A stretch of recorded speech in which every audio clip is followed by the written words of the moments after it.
Summoner's War. Shoryuken!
And welcome everyone to Summoner's War World Arena Championships 2020. We are here with day number 2 of the Japan region. We are all through the winners, quote-unquote, side of things. Now we're over to the losers bracket, and then eventually on to the grand finals. I am Paper Thin, along with me, the man, the myth, the legend himself, Peter, and we are here to break everything down and cast some of these really exciting matches that are coming up. Yesterday we saw some really kind of interesting mix of different styles in the Japan region, and I expect today to be very exciting because everything is on the line for all of these players. Yeah, so the question here that we're going to be looking for is, we saw their strategies, we saw all the different type of combos they like to do, you know, get a little look into how fast they are. You know, for instance, Cabrera, we know he has a lot of swift sets. So are they going to bring in something new for day 2, given that they know a little more about each other now? It's going to be really exciting to see what kind of changes they've made, you know, how they're going to play around some of their own strengths and weaknesses. You know, for example, I can remember Tanaka TSUBASA, you know, when he didn't have his Artemil available against Shiki, he struggled. So what's going to be his reaction to that? Things like this are going to be really fascinating to see. Now, if you lost in the first round, then you got to play right away today. So keep that in mind. But let's take a look at the overview here first. Again, the dates for this SWC 2020 were starting yesterday, August 29th, going on all the way to November 2020. 210,000 big ones is the total prize pool in this tournament. Again, today we're starting with Japan, and yesterday as well. Next week is Korea, the week after that, SCA in Australia, then Chinese Taipei and Hong Kong. For each of these regions, the total prize pool, $20,000. Yeah, that's a lot of money we're looking at. You gotta like that, man. I mean, that's some good chunk of change right there. Now, and of course, there's the other Americas region going on as well, as that happened last night. So plenty of exciting Summoners War esports action going on all around the world. So make sure you guys tune into all of it. And of course, there's wonderful codes you can pick up along the way. And don't worry, we got a couple more of those coming up for you guys as this thing rolls along. So this is kind of the procedure of how we are going to be doing things. There are your map that shows you where all of these regions are located. same thing as last year. We kind of talked about this. The pre-bans, you can't do them consecutively, so the pre-bans you do in Game 1, you cannot do in Game number 2. Although I don't think in Game number 3 we ever saw, I'm going to have to relook again, but I don't think we ever saw a different pre-ban than Game number 1 if it went to Game number 3. Yeah, you're right. Which I thought was pretty fascinating. So 2 days, again, double elimination, which I think is a really fun, nice format for these players. Gives them a chance to readjust, rethink things. Yesterday's semifinals, really exciting. A couple really strong players making it through. And then eventually our day 1 winner, who's going right to the finals, he only has to play 1 game today, is Shiki. Everybody else has got to play here in the losers. And you got to grind your way all the way up to face TANAKA TSUBASA in the losers finals. And then whoever wins that match gets to go on to face Shiki for the region preliminary. And here is the setup that we're going to be doing here today. So 4, 5, 6 games here today. UTPLAY versus MATSU, which you told me earlier, Peter, you thought this was a really surprising matchup to see in the first round of the losers. Yeah, because UTPLAY and MATSU, we've previously discussed how these guys have always been in the SWCs. These are faces that many players will recognize. And, well, unfortunately for them, it seems they're going to be facing off against each other. And I also do recall that they don't want to face each other because they have each other's Yeonhung. Oh, yes. So that should be really interesting to see the interaction with that Yeonhung. I mean, is she just going to be flat out banned in all 3 games? If it goes to 3, of course. But in the first 2 games, I wouldn't be too surprised to see her just removed from things completely. She's very valuable. And it's funny because they talked about how they didn't want to face, or at least I think it was UTPLAY said he didn't want to face MATSU because he was the other one with a Yeonhung. So it's going to be really exciting to start out here. And guys, just a reminder, the SWC2020 will be non-face-to-face. It will be an online competition due to COVID-19. We are doing our best to make sure this is safe and fair for everyone and for the players, to make sure everybody has suitable locations and everything, along with making sure you're taking care of your hygiene. Make sure you guys, when you're out, wearing masks, wash your hands, do those all good things that we definitely do here. And Peter and I, we stay a decent far away from each other. I mean, it may look like we're close on screen, but actually we're pretty far away, and we don't like each other anyway. So. And for the record, I never coughed on you, so. Yeah, it's true. You haven't coughed on me yet, which I appreciate. We can all appreciate that in 2020, man. Oh yeah, we definitely can. Okay, so this was what we were seeing from UTPLAY yesterday. He had to go up against Shiki in the first round, the eventual winner. So that was a tough matchup for him.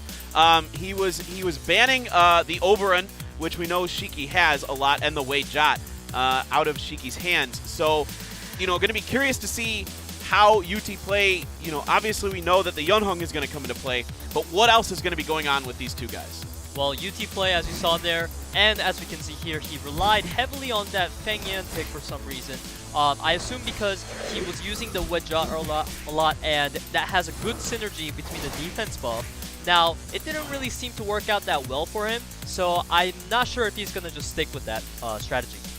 All right, yeah, we'll see if that's what he wants to go with against MATSU coming up here.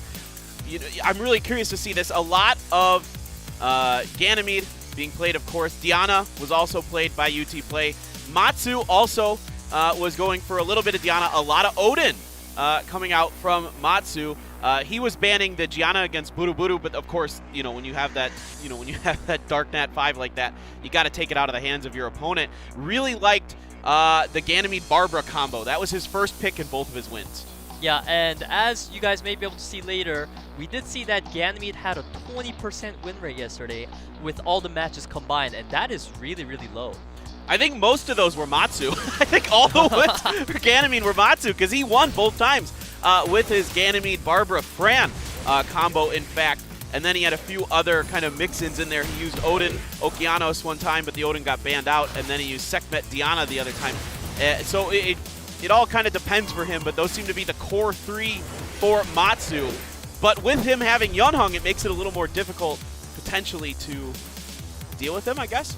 Yeah, and we saw that both players, They had their Yeonhong banned away from them in both Game 1 and Game 3. As you said, it seems like they kind of do like the ping pong thing where you know what you want to keep pre-banning, so the only time you're not going to pre-ban it is when you're not able to. Other than that, it's going to be always that Yeonhong pre-ban, so we're definitely excited to find out how these players are going to interact with their favorite monsters. All right, let's get this one underway. UTPLAY versus MATSU, the very first round of the losers bracket. Do or die at this point and time. So, pre-bans, no Yeonhong being pre-banned here. We have a Barbara and a Hathor. Yeah, UTPLAY, he saw that MATSU was relying heavily on that Barbara, and he does not want to deal with it. So, right now, UTPLAY with the first pick is going to be able to pick up the Yeonhong if he chooses to. However, he goes for the Sierra, showing that he is not scared of Yeonhong being taken away. And now MATSU is going to be a bit taken aback by this because he knows that UTPLAY is perhaps expecting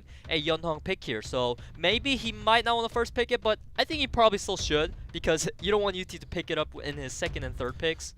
Right, it's a nice little interesting mind game UT has gone for here. He's kind of showing his opponent that maybe I kind of know what you're going to do, and it is the Yeonhong and the Ganymede as well for our opponent as MATSU. And then UTPLAY now, what's going to be his answer? Okeanos, and what follow-up? What do you think he's thinking about going against the Yeonhong? I would say Viger is a pretty decent choice. Not necessarily against Yeonhong, but as an overall unit, right? He's always there to provide great utility for the team. And right now, MATSU, his team is pretty supportive. And as we saw yesterday, Ganymede, this unit needs some nice strippers that really go in front of him to make him work, because there were many instances where Ganymede was on the field but the opponent just kept having immunity up and he was doing nothing. As we see, double immunity being picked up by MATSU, meaning if UT does go for more immunity, then this Ganny might not be that useful, right? Okay, so what are the options available for UT? Two of the big-time immunity players already taken out. Daphnis, very, very popular yesterday. We saw him a ton in the matches. And then it's going to be Chiwoo, the Fire Pioneer.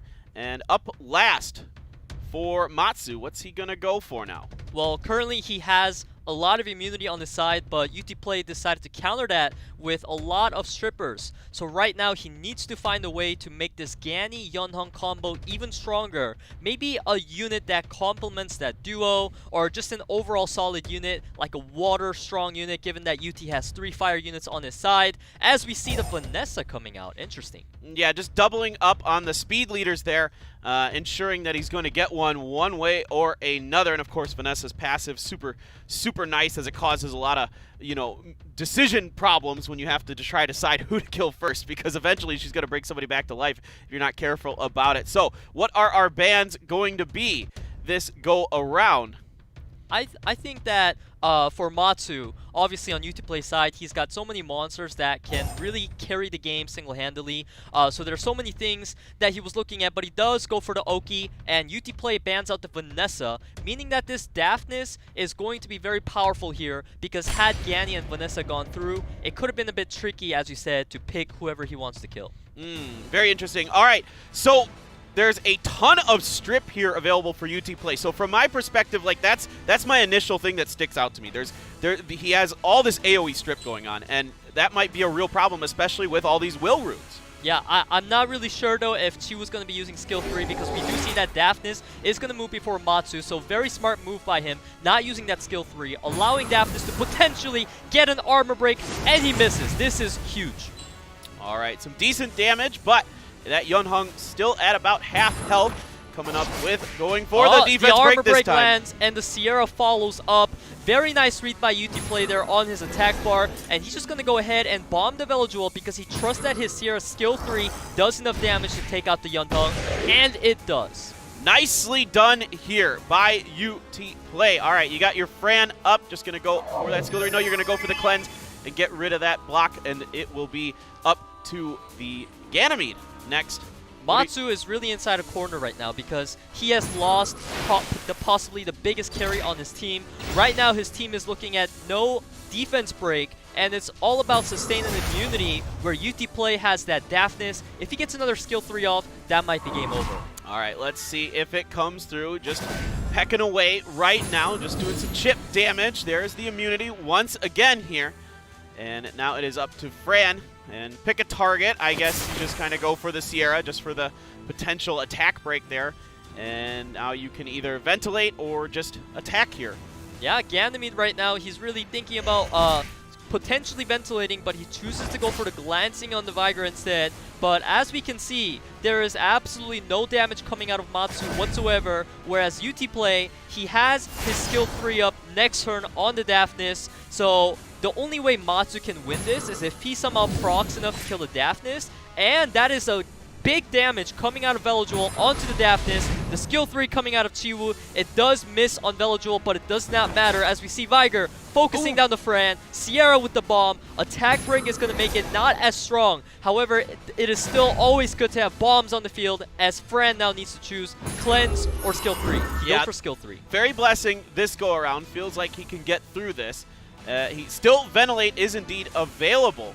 And he's really thinking about this. He is going to go for it this time onto Fran. Okay. That proc did allow him to take that bomb damage. However, the attack break made it so that it did not really hurt. And Daphnis, you need to land your skill 3 this time as he has landed 0 strips and armor break so far. But he does have the rune quality that he just ended up killing it with raw damage. All right, here we go with the skill 2. Only gets one of the removes onto it and a little bit more damage being done to Daphnis, but the shield in the way. Now we get some more chip damage done onto Ganny from Sierra. The buffs up from Vigor. And let's see what he goes for next. Gets the armor break on the wind unit. This Viger has been doing so much work throughout the match, landing all of his armor breaks, unlike Daphnis. Well, at least something is working out for UT. Yep, UT ends up coming through it. Matsu had a little bit of a window there, but it was just too much strip, I feel like, for UTPLAY. Matsu was never really able to get anything going. Yeah, I mean, Matsu definitely got outdrafted there because UT came up with the comp where he knew he was going to take something out, which is why he took out that Vanessa, and it just allowed that Yeonhung to get pummeled down on turn 1, and from there on, it was pretty one-sided. All right, so a nice start here from UTPLAY. I don't know about you, but he was one of my 2 picks in the event pick'em that I went for. I went for him and Tanaka Tsubasa, so I no bias, but I'm rooting for him a little bit as we do get the Hathor and Sierra bans this go around. Hey, no offense, Matsu, but my boy Paper Thin wants those crystals, man. We all need the crystals. We got to be farming and summoning. As we see, Matsu getting the first pick here, meaning he can choose to go for the Yeonhung first pick if he chooses to, but so far, these 2 players don't really seem to be heavily contesting that unit like we thought they might, as we see the confirmation, Viger is the first pick. Yeah, Viger's so good. I mean, that speed buff is nuts. The defense buff so important. He's just a really interesting unit, and of course his auto attack with that defense break. And so this time UTPLAY's going for the Ganymede Yeonhung pick. Yeah, so we see the reverse picks coming out, and Matsu right now, is he just going to be like, okay, so UT beat me last time with Daphnis and all that. Yeah, do I Maybe pick I'll Daphnis Chiwoo this time? They do that all the time, though, seriously. Yeah. Is it like this kind of thing? Okay, Okeanos, so far, yes, he's still on track to completely pick the same things. Why do players do that? I think that, you know, it's definitely a viable strategy because once you see that these players tend to rely on these units a lot, then you know that they invested really good runes onto them. So by taking those away, you are giving yourself a potential advantage as we see Josephine coming out yet again. We saw this pick yesterday being used against the Okeanos. So UTPLAY definitely most likely going to let that Okeanos through with the Etna coming out. I am personally a big fan of Etna. I love her kit. She can be an absolute monster, and especially with Yeonhung and Ganymede in there, she's going to be a perfect synergy to the team. Yeah, the stuns and strips for days with her. I actually just picked her up the other week, so I'm really happy to see her. I just pulled her the other day, so I'm really excited to see her in action here in SWC. Odin and Deanna, 2 very popular picks here in the Japan region. Just consistent damage coming out of those. Really, especially Deanna, very tricky to deal with. It seems like for these players because of the shields, and then also she can damage and do all kinds of great things. Okay. And Antares, okay. The first Antares that we are seeing, this has been picked specifically because UT is saying, I'm going to let your Diana through. So Matsu, he might have to just ban the Antares if he wants to rely on that Diana. So this is going to be the Antares ban we see coming out, as I said, and Viger ban coming out by UTPLAY. All right, the Viger Band this time around. That werewolf, very, very powerful with that second awakening. And here is the second game. UTPLAY taking game number 1. MATSU looking to turn it around and prevent himself from being eliminated from this tournament. All comes down to this one for MATSU. Okeano's getting the first turn right now. He can choose to either go for a 2-man stun or reset Ganymede. He chooses to go for the stun, but he does not land it on Ethna. Very unlucky. Okay, no stun onto Etna. He missed the provoke, but he did land the strip, so he could try to follow this up with a Ethna skill 2, giving Diana the attack bar. But however, I don't think this Diana will be transforming. He's either going to shield or just skill 1. There's really no reason to think about it. He goes for the stun, and now we see the Ganymede coming out. The speed tuning on Gany Ethna is on point. Yeah, absolutely resetting the Fran there a bit.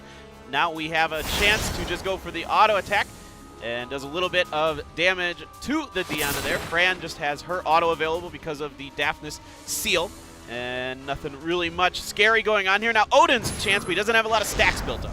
Yeah, and he did manage to steal the shield from Yeonhong, so that's going to be 2 stacks onto the Odin now. However, Fran has been reset, so it's going to be really hard for this Odin to gain stacks. As we see Yeonhong boost up the Ethna, and I assume he's going to try to, glance the Diana. Very smart move, and he's most likely going to skill 3 here, and he decides to use it on Fran because there's a very, very high chance of it landing. It's pretty much guaranteed because Fran was lower HP. And now Oki, he has reset available, but Gany did just use skill 3, so okay, he still uses it anyways, but gets resisted. Yeah, it got resisted there. A little bit unfortunate for MATSU. Now we wait to see what we're going to do with the Ganymede. It is going to be the Ventilate onto Yeonhong. This go around. Josephine has her auto. She gets the stun this time around. Just that poor Fran doesn't seem to get to do much. Now we're going to transform into human form with the Diana. Yeah, and now Diana just gonna really try to work down this Ethna because Ethna is the only armor breaker on UTPLAY side, meaning once she is gone, the carry potential of Odin and Diana goes up, and this proc from Fran is huge because now she's gonna heal up to pretty much full HP, and now Odin, he may try to steal that buff on Josephine, but that would be risky, so he plays it safe, goes for the Ethna, but of course Yeonhong's gonna heal her up. Yep, no problems there. Skill 2 available, gonna go for it. Getting quite a bit of damage. Gets the break on there's the the Diana. first stun. And Fran Fran. coming out of Ethna by the Despair runes. But the armor break on Fran, Yeonhong is going to be able to capitalize off of it, almost taking her out. As we see, Okeano's taking a turn. It's not going to matter though because Gany has the chance to try to kill the Fran. It's going to be very, very close though. I'm not sure if he has the damage, but yes, this Gany has the damage. Huge moment there, just enough from the Gany. And it is now Etna's turn once again with her auto. Just going to go for the stun. That is very, very brutal. Now, he's just going to go ahead and put stuns all around the board. And I assume Yeonhong is going to just, pummel damage onto Diana as another proc comes out. She's got her skills up while Oki does not. That is one sad horse. Yeah. It makes me sad to see her head down like that, just watching it. All right. So things not going Matsu's way here. UTPLAY solidly in control and still going for the seal magic there onto Odin. Here comes that AoE, and it is very devastating. It is Odin and Okeanos who are broken this time. All right, so we see UTPLAY once again choosing to make use of that armor break. That Okeanos is almost dead. Pretty much everything across the board from MATSU is dead right now, while Diana tries desperately hard to take out the Ethna, but Ethna lives, and now he can just go ahead and finish off this Diana here. I believe the skill 1 will do enough damage to kill, but he does play safe with the skill 3. Now, it is a 4v2 with Yeonhong healing. Wow. Yeonhong showing why she is such a good healer. Yeah, Matsu hoping for some kind of miracle. In fact, no, it's not going to come. He is going to tap out, and it is going to be UTPLAY taking the game, advancing on in the loser's bracket round. And Matsu, his tournament life has ended. A valiant effort by him, but at the end of the day, UTPLAY with a solid, convincing 2-0 win. Yeah, so what we saw from UT today was very different from yesterday, right? So yesterday, he tried to play more of a bruiser lineup with Feng Yin, Diana, and stuff like that. But today, he went back to his old strength, so to say. He's going for like the Ganymede, the Ethna, Josephine. And I feel like that's a UT we all know. And that's what got him to this place in the first place. So I really like that he's going back to his old playstyle. Yeah, he's going back to what works, and in a lot of ways, going with what you're comfortable with means you're going to make better decisions overall, and typically your runes might be a little better just because you've been favoring those units. So, UTPLAY coming through with the 2-0 over MATSU. He will go on to face either MASAYU or MAHI, whoever wins our next best of 3, which is coming up not too long from now. But this go around, yeah, UTPLAY, I think, showing what we kind of expected from him. He did go up against a very strong opponent, of course, in Shiki, who I think kind of surprised not only us, but everybody. I mean, again, we talk about this. He said he didn't prepare for any of his opponents at all coming into the tournament. He ends up coming through and winning, going right through to the finals. So, really exciting play from UT. Yeah, I mean, what we saw there, right? The Efna and the Gani speed tune was on point, so every player coming after this should know that if UT does decide to go with the Gani and Efna, you better watch out because something's going to get reset. Yeah, it is a really, really strong combo that he's able to pull out there. Really enjoyable match between those two. Again, next up is MASAYU and MAHI, another best of 3 in these losers quarterfinals. Should be really exciting, guys. And then we have a bunch more matches coming up after that. At the end of the day, the grand finals. We'll be back soon, guys.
Summoner's War. Shoryuken!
And we are back. The SWC 2020 well underway.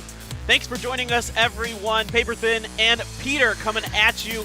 We are through the first round of the losers bracket, and we have our first elimination. MATSU loses to UTPLAY over to MASAYU and MAHI now, and this should be a really fascinating matchup. MASAYU, he's kind of our guy who isn't afraid to go for some interesting kind of off-balance comps. Yeah, MASAYU, we've seen yesterday, he has been the cleave guy, and he went up against another cleave guy, which is why it seemed like he got shut down pretty hard. But today, he does have a chance to show off his comps more than he did yesterday, so we are definitely keeping our eye on him as we see the replays coming in. You know, we saw him go for the Laika, you know, trying to cheese that solo victory, which unfortunately did not happen, but who knows, maybe today we'll get to see it. Yeah, seems to be a big fan of Draco, as that was one of the bans, and then immediate first pick from him. Bastet, of course, is super popular in Japan, and especially with cleave-type players, so maybe we'll see some of that coming out of him from MASAYU. Also, the Garo ban coming in there, and the unique Kabila peak. You don't see that Harpy too often. Moving over to Mahi, he loved Tiana. It was his first pick every single time. Yeah, he really tried hard to make that Tiana pick work. However, it was his undoing yesterday, so maybe we'll see him not go for the Tiana pick, and hopefully this man will get to pick his Nephthys, Bastet, you know, his full combo, but I don't think that MASAYU is going to really let him have that too easily.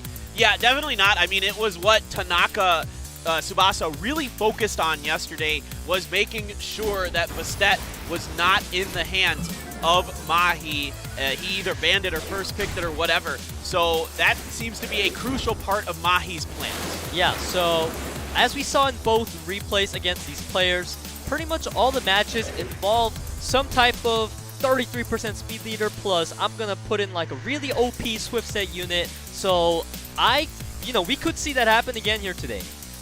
Yeah, the other thing I'm curious about with Mahi is he picked Jaeger and Laika in both matches, and it didn't really seem to work out for him. Is he going to rely on those Dragon Knights again, or does he have something new in store for us? I would say most likely he's going to rely on at least a Jaeger, because it does seem to be a signature unit for him. Yeah, and a really popular pick in the meta right now is Jaeger. So, moving into our second match of the day, the losers round 1, match number 2. And let's see what they're going to go for with their pre-bans here.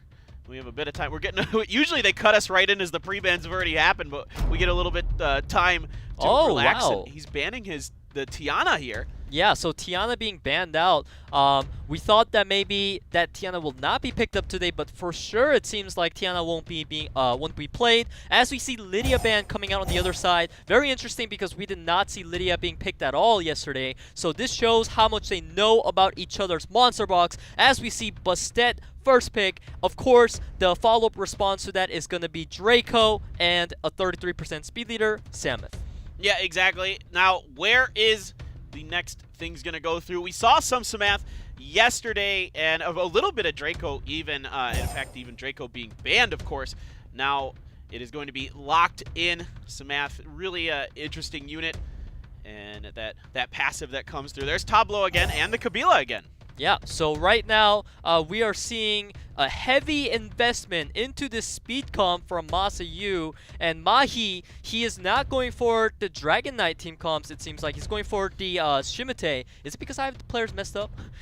So the one on the right... It's really confusing because like they're playing very similar kind of things right now. Yeah, they have like very similar strategies. Their names have the similar amount of characters. Mahi is on the right. I can read the Japanese. Mahi is on the right. Shimate on, or excuse me, Shimate. That's the name of that unit. Yep. So Mahi is on the right. Yeah. Okay. Masayu on the left. So Mahi's the guy that we saw using a lot of Dragon Knights, but today he's going for more of a Lucian, Shimate, AoE type of cleave. And right now, MASAYU really needs to add some damage to his team because he's got 3 supportive units that all help him get that first turn already, but he is missing a speed leader, which is why he picks the Sierra as well as Mephisto that we did see yesterday, but Mephisto was rather slow. Yeah, Mephisto is rather slow. I mean, he is okay against the Samantha passive, I guess, because he blocks that. But other than that, he didn't seem to do much yesterday. And with the rest of this combo, it's going to be interesting. He does deal damage if he gets a chance. And Ganymede going to be your final pick there. Keep in mind, though, that this Gany pick is very unique because normally you see players putting in like maybe a Jamayer in place of these cleave comps. This will be the first time that I'm actually seeing a Gany picked in here, and I think the reason for that obviously is going to be that this Ganymede is on Swift runes because Mahi really needed another Swift unit on his team there, and Ganymede on Swift is actually very legitimate because he does have a very nice base speed. As we see Ganymede getting the first turn, there is no will runes on the Bastet nor the Tableau, so he's going to be able to land the reset as well as the attack bar reduction. That is so big. Okay, here we go. Oh, Lucian, it's over. Lucian, it's the 12,600 coming out of the Lucian.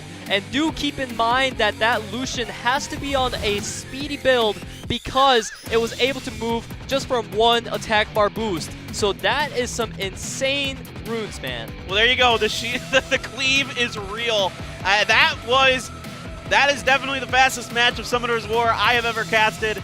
That was absolutely brutal. I mean, just in and out. Yeah, I mean, all we can say, as you like to say. Yeah, that was just over in a second. We saw the first turn coming out, and we saw the Lucian moving with attack buff, and before you even see it, you know it's over. I didn't even need to do anything there. You do it. You're just like, oh, Lucian got a turn, it's done. I'm like, it is. You're right. The thing is, though, once players get cleaved like that, within a turn, so to say, usually they come up with something that makes sure that does not happen again. So this round to coming in, MASAYU is definitely going to be on the lookout for the Swift Ganymede as well as potentially getting Lucian. So is Mahi going to try once again to go for the Lucian cheese, or will he switch it up? Yeah, it's going to be really interesting on this one. They both kind of like to play more, cheesy type comps compared to the others. And I mean, Mahi, I guess, a little more typical with those Dragon Knights, but this time no Dragon Knights at all from him. Not that I think that would have made a big difference, but we'll see exactly what the change-up is going to be from MASAYU this time. Well, the change-up we're definitely going to have are the pre-bans. So this does mean that Lydia, that Mahi was scared of, is going to be available for MASAYU. So if he does go for the Lydia, it could be a very potent unit against Cleave, because if she doesn't die, she absorbs all the damage and sends it right back at you. As we see the Ganymede ban, because it was so fast, MASAYU does not want to deal with it, and a Garo ban, which was very popular against MASAYU yesterday. Yeah, exactly. It seemed like this is a unit that these players all know that MASAYU likes, and it was successful when CABRERA banned it against him yesterday, and it is going to be Tiana being the first pick for MAHI, so he's going back into that comfort pick of his. Oh, very interesting. MASAYU just going to go ahead and straight up pick up the speed leaders right off the bat. He knows he wants the Samus, but he's thinking about the other one. Maybe Shimate, maybe Vanessa. Either way, those are very legitimate picks, and now MAHI is going to have to really think about a creative way to fit in a speed leader, or maybe he'll just go for the Dragon Knights again. All right, it is going to be Vanessa. He did end up making his mind. Oh, that is what Nephthys. I call creative. We did see Nephthys. This is one of most used units on Mahi's side, and he's definitely going to feel comfortable on this unit, as he's most likely just going to pair maybe a Dragon Knight, as we see the Jaeger coming in, and now MASAYU. He's got to pick some threats, man. All right, what are going to be the threats that MASAYU is considering? He did try Cleave himself yesterday. He does have a Leica available for his Dragon Knights. We saw him pull that out. And we saw the Mephisto, just it never seems to come through for him, even though he's tried it a couple times.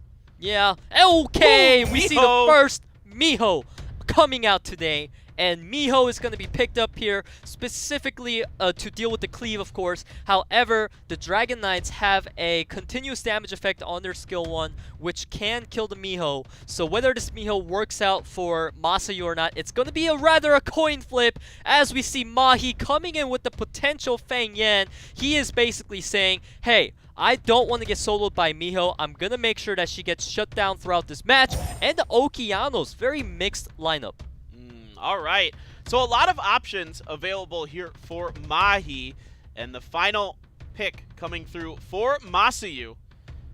And I believe he's got his 2 speed leaders already, so he doesn't need to worry about that. I'm assuming it's going to be one of the Dragon Knights. Yeah, I mean, he definitely needs to add another threat to the team. That would be for the best, as he takes his time to decide what threat he wants to add. He could go for the Lydia maybe if he's feeling it. Okay, that is not going to be a Lydia. Sekhmet, not exactly a super burst-heavy unit, but she does do a massive amount of damage with that skill 3, as well as having a fantastic skill 2, given especially that Mahi has no immunity. So, very, very good pick by him.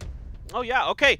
Well, we're going to see what the bans are going to be from these two, as they're counting down, waiting to find out exactly how this one's going to pan out. This has been a really interesting matchup. He doesn't want to deal with the Mio, and I don't blame him. That's how I feel about these things, too. And I don't really understand this, though. I don't get why Miho was banned out, because I feel like the only purpose of Feng Yan being there is being a reliable way to kill Miho. Right. So I'm getting very mixed vibes out of this ban phase here as we get right into the match. MASAYU taking over the first turn. He's going to attempt to reset the Tiana here, and he does land it with an 11k crit on no armor break. All right. And Vanessa up next, getting the defense break. Yep, that's very huge right now. Tiana, she's going to try to go for an armor break here, and she does get it, as Okeanos can now choose to follow up with the skill 3, landing stun on 2 units, which is good enough given that it was 2 water, and he resets the Samus as well. Things are looking pretty nice for Mahi right now, as he's just going to decide to either soften the Bastet or land the armor break onto Samus. He does go for the Samus, and now Jaeger. Who are you going to kill? You can kill pretty much anything you want right now. Here he goes. Going for the Samath. Of course, the passive does proc. Now it comes through, and it's going to revenge it, and bye-bye.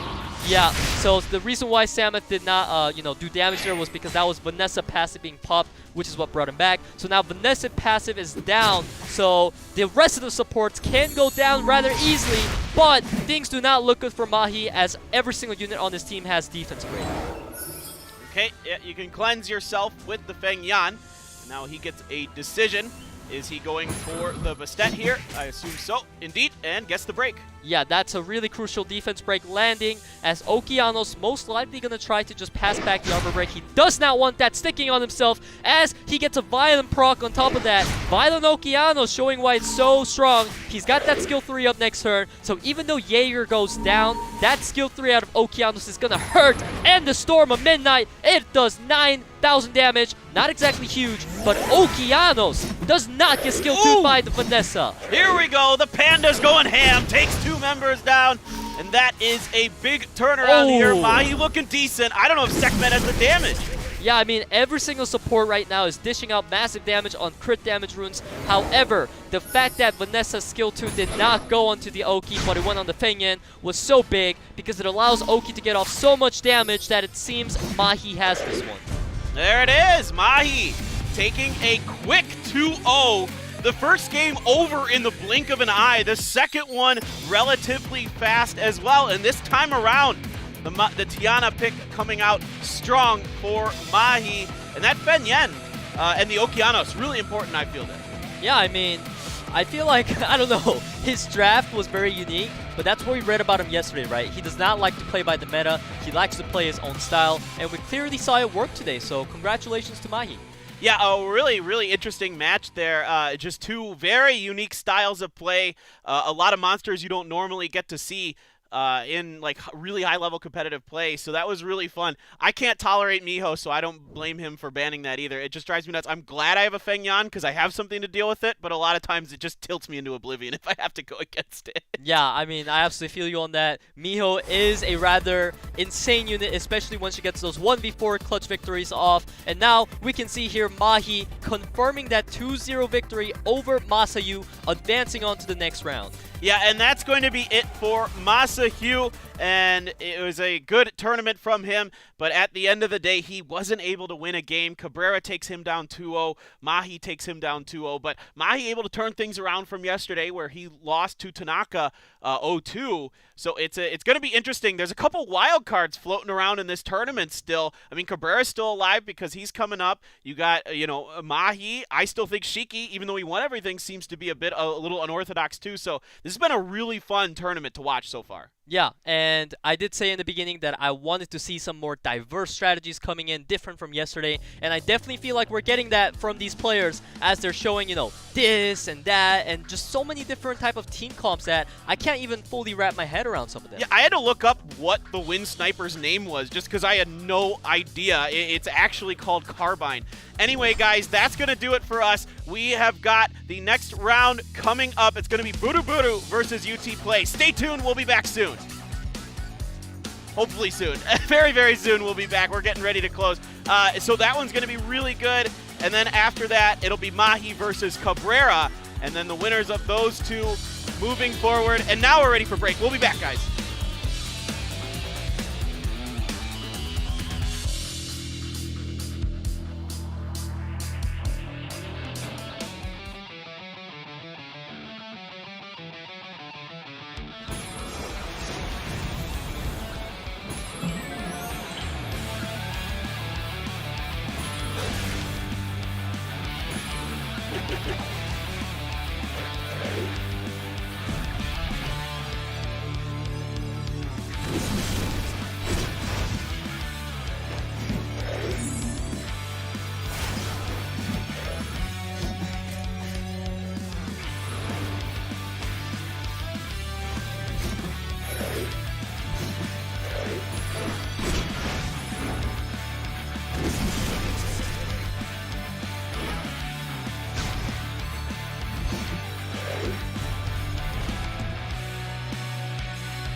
Summoner's War.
Welcome back, everyone. The SWC 2020 is here.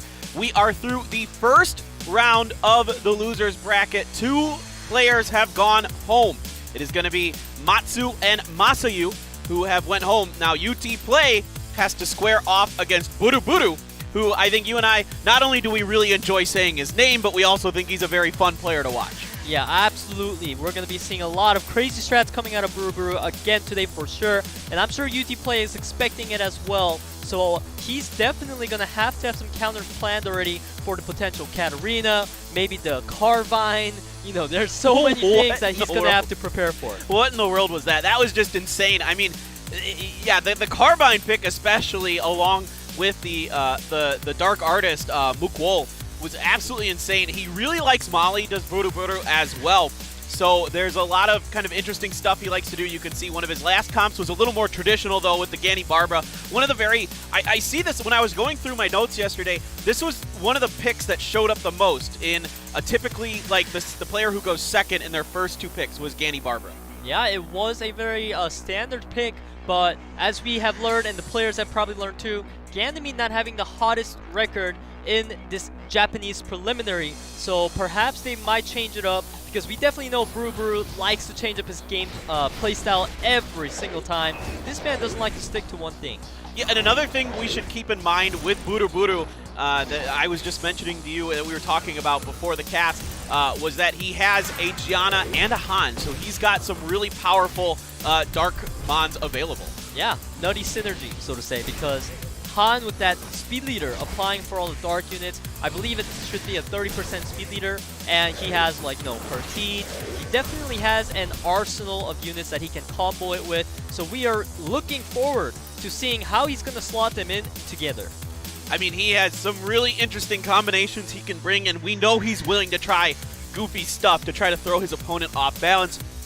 UT, though, today, coming through with just some very solid picks. It didn't seem to matter if he had Yunhung or not. He was doing very good with it, both against it and with it. And then we also saw the Etna coming out for him, so we know he has that available. What is going to be the matchup here between UTPLAY and BURUBURU? This is the losers round 2. Very first match of this one. and everything on the line as it's all losers at this point, so you gotta go big or go home. Yeah, absolutely. And now here we are in the pre-ban phase. So BURUBURU, he can go ahead and pre-ban the Yunhong because it is a very powerful unit, as we are going to see. And Gianna going to be pre-banned for UTPLAY, and I expect to see this in Game 3 as well because Gianna is an absolute powerhouse. Yeah, every time it was a possibility against BURUBURU, Gianna was banned. So it does not surprise anyone right now to see this. Sierra coming out for UTPLAY, and then Hathor and something else. All right, Daphnis. So this is pretty traditional, so to say, coming out of BURUBURU on this round 1 match here. UTPLAY, he did play around with that Daphnis, so this pick is going to be something that is taken away from him, so to say. And when that Daphnis is taken away from players, they do tend to go for the Barbara, but instead we see the Okigani. Yep, Velajul going to be the next up for BURUBURU. So far, a very kind of standard picks from BURUBURU. Nothing outrageous just yet, but he still has that available with these last couple picks. Is he going to throw us a curveball, or is this just going to be more of the same from him is my biggest question right now. Well, so far his pick is very reactionary with the Velajul coming in there, but he does slot in a Barbara, so he definitely has plenty of threat going on in his team. 2 armor breakers, which is going to allow that Velajul skill 2 to shine even more. As UTPLAY right now, he does have a team comp that's kind of around Okeanos and Gani, and he decides to complement that even further by adding Chiwu and Ethna. All right, yeah, a ton of strip coming in there between those two. Okay. Oh, the bunkie. That is a pick that is definitely legitimate against these type of Okeanos teams, and it is the first time we are seeing it. So BURUBURU, the man, he's going to show us how it's done. It is not going to get stunned at all, so that's why UTPLAY says, nope, I don't want you guys to have fun with it. That's too scary for me. I'm going to play it safe. Yeah, Chiwu, that AoE strip, just brutal against a lot of those immunity monsters that you have available. And Mei Ho Wang going to be banned out there as well. As we move forward here into the first game between UTPLAY and BURUBURU.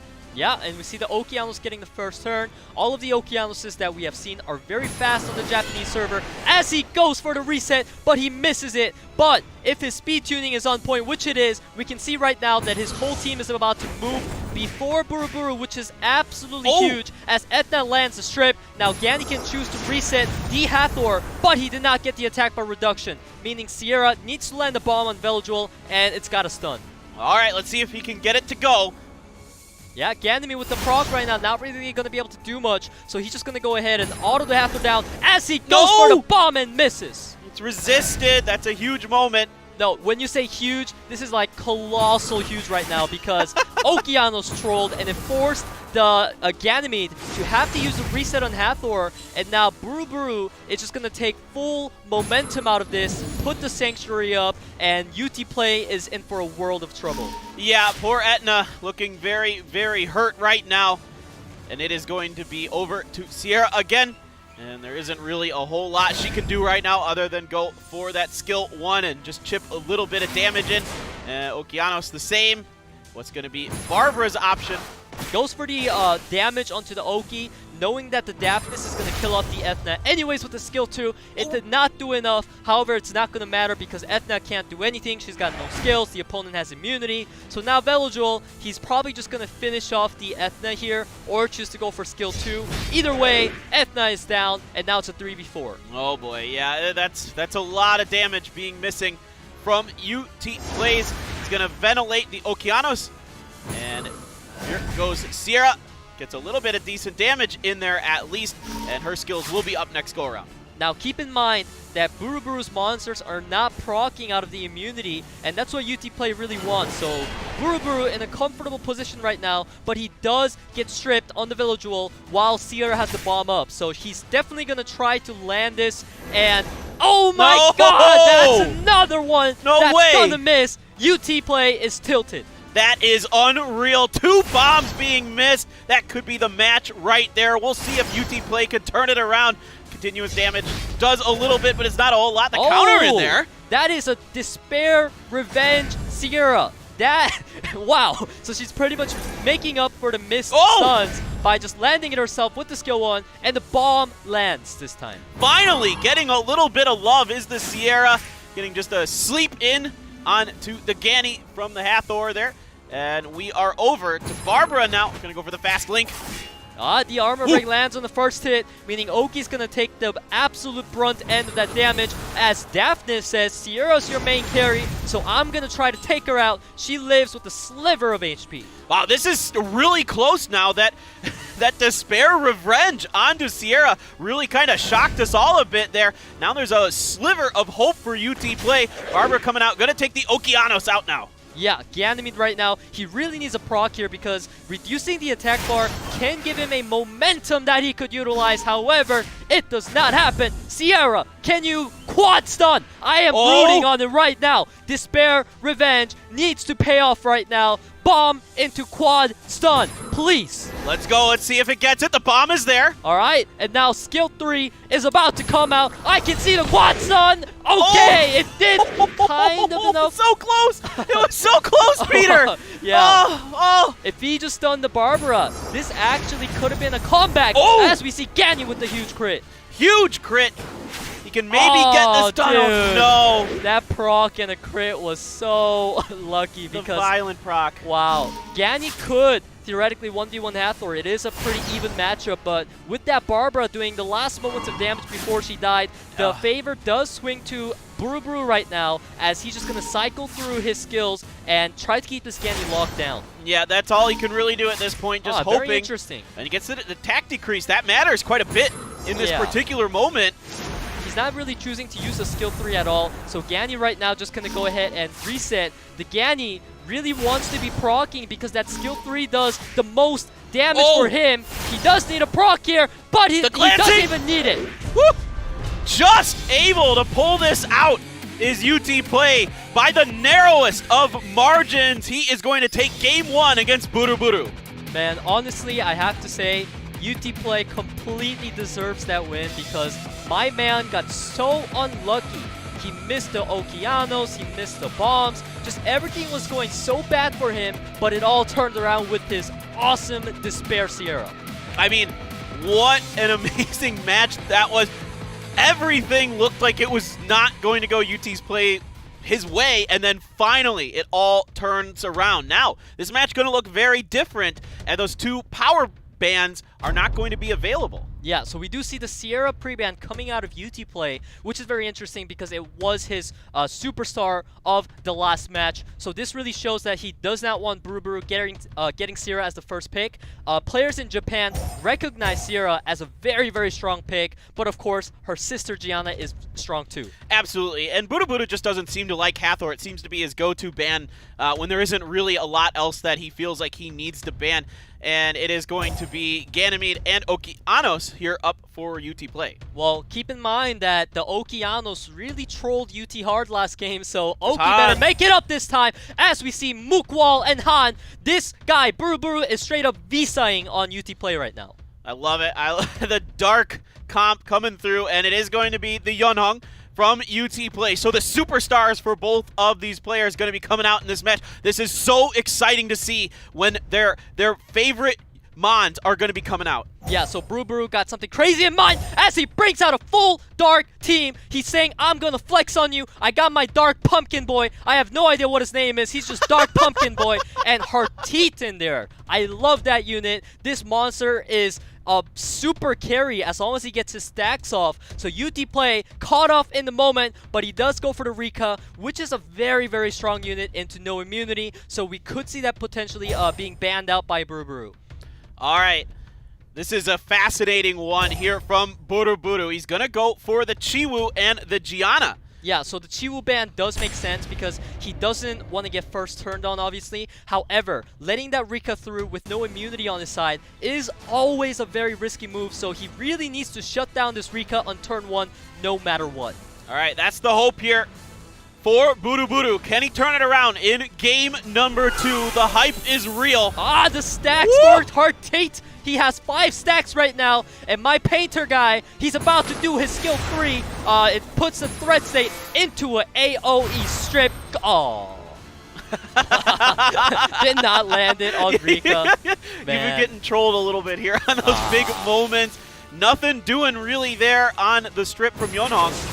Yeah, this is really looking grim for BURUBURU at the moment, because we did talk about how Rika is the unit that he wants to be stripping. However, if this Hearteat is faster than the Han, then it's still going to be stripping. And, the speed tune is not there. What a tragedy, man. Alright, but he does land the armor break onto the Oki. This is going to be a dead Okeanos. It could be, as he decides who he's going to skill 3. It could be Yeonhong, it could be Rika. Alright, it is going to be the Rika here. Alright, I mean, Rika doesn't really need attack power because her dots do damage regardless, but I get that he wants to kill her. Okay, yeah, he's going for it, and in comes Rika's attacks. A lot of stuns being in here. Still, Airtight is up. Yeah, this is looking really rough for BURUBURU right now. He is getting CC chain back and forth, and there's even a Gani Yeonhong there to pretty much turn cycle. Yeah, and now you can just bring that Okeanos back up to full health with the Yeonhong skill 3. What do we go for here? He's just gonna have to soften the shield on the unit that he wants to kill most. It could be potentially Han. That is the only armor breaker on the side of BURUBURU, as he is investing very heavily to take out the Han. And now Ganymede is going to get a really high value skill 3 off here. Woo! You saw all the attack bursts were high, but now they're set to 0. Just basically gone. To add insult to injury. Come on, Pumpkin! Show All big right. damage! Aw, Nope. man. Man. Nothing doing, and Rika just wreaking havoc. More auto attacks being done. Now you're getting the skill 2 from Yeonhong on to Han, and he is getting very beat up. Going to ventilate the Okeanos, get all those skills back up, and Han is back up and running. A lot of damage being done through those Rika dots. Yeah, I really wish we saw the Rika ban coming out of BURUBURU, because I feel like the CC chain might not have been as devastating, because even if he gets stunned, there's no damage on UTPLAY side, really. So he could have just survived and went for a violent proc cleave. However, Han is going to go down there, and Yeonhong has heal up right now because she violent procs. This could be potentially over. Yeah, now we're just focusing down that Dark Lightning Emperor and the others. More AoE, more stuns, more dots. There is so much red on the side of BURUBURU. All signs point to bad. It just continues to whittle it down. Bad is definitely the right word here, as Okeanos, he's not even going to choose to reset because he doesn't need to, man. Look at that red continuous damage just scroll down and whittle them away. This is just brutal at this point for BURUBURU. I don't know. He has to get some kind of love with Airtight.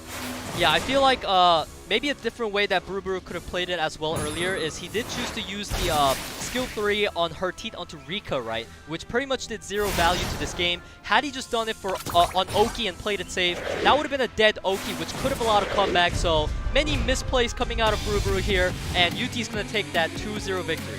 Still exciting to see the comp that BURUBURU brought with all of those dark units, all of those really fascinating ones that you don't get to see very often. Yeah, definitely props to BURUBURU, right? Every time that this man has played a match here, he's pretty much shown something very unique. Very BURUBURU, we can pretty much call it now, because everyone that's watching knows his name by now. He is a treat to watch, no doubt about that. He is a super fun guy to watch, and it's Dusky. It's a Dark Pumpkin. I had to look it up too, man. I had no idea. Dusky. There we go. I mean, some of them have weird names like Jack-o'-lantern and things like that. So I guess that one makes sense. Dude, like, I've been playing this game for like, 6, almost 7 years, and I was Guardian 3 for the most part, playing RTA. I don't know what Dusky is. I don't know what Carbine is. Come on. I'm just going to call him freaking Sniper Boy and Pumpkin Boy. Because that's it's all good. Comfortable. Yeah, that's fine. Hey, that's what they are. I mean, there's no wrong about that. And then, yeah, just a really exciting matchup. But UTPLAY just showing why he was kind of expected to be one of the top players coming into this. And now he's won 2 in a row here today and has the potential to do something special and maybe even come back. And if he gets all the way to the end, he has to face Shiki again. Yeah, UT really showing to be a strong contender today, as you said. He has gotten 2-0 in all of his victories today, so he is currently the undefeated champion. Yeah, right now today he's looking really, really scary. Even though I'm a little sad to see BURUBURU go because I get to see something that I've just never seen before with him each time he plays. I mean, what an exciting round that was, man. We learn new monster names through BURUBURU pretty much. This is how we learn 1 out of 1,205 monster names. Because eventually that you're going to see them all, I suppose. Yeah, these have been really great games, guys, as you could tell. There's plenty more to come. And I believe it's MAHI versus CABRERA next. And CABRERA, another guy who brings, both of these guys are going to bring interesting stuff. A lot of really unique and fascinating play styles that we're seeing from the Japanese guys. We'll be back soon with some more SWC 2020.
Summoner's War. Shoryuken!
SWC 2020 continues. Paper Thin and Peter coming at ya for the losers round 2, match number 2, MAHI versus CABRERA. MAHI with an impressive 2-0 victory over MASAYU earlier, with some really interesting strategies being pulled out by him, including the Lucian Cleave that just obliterated MASAYU's unit. And this should be exciting. I don't know if he's going to be able to pull it off again, though, Peter. Yeah, we've seen the Lucian out of him. We've seen the Dragon Knights. We've seen all sorts of comps, usually revolving around Tiana and Nephthys. Does this man have more tricks up his sleeves? We're about to find out. Really exciting, really fun player to watch. Also his opponent, really exciting player, really fun to watch, is CABRERA. CABRERA really liking Okeanos. He does have a Spectra, which has been banned and used by him. It's used to success as well with that AoE slow. So he's got some unique stuff coming up his sleeves. He really likes Savannah as well. Yeah, the Okeanos is a heavily contested pick for CABRERA, and we do know that MAHI has used it last game, so it will be interesting to see if MAHI puts any importance on contesting that unit at all. And we did see it last time from Cabrera, the Gemini Raok comp. We saw how devastating that team can be. He instantly wiped out 2 units on turn 1, so it's going to be some replays coming out right now. This is one of Cabrera's many team comps where he just kind of brings a bunch of AoE units that are really fast and just kind of raw damage through them. And this is another variation of his comps, Spectra and the AoE silence as you talked about yesterday. It is absolutely brutal. Yeah, he just really likes to just fly into your face and try to just beat you through pure speed. A brute force in a sense.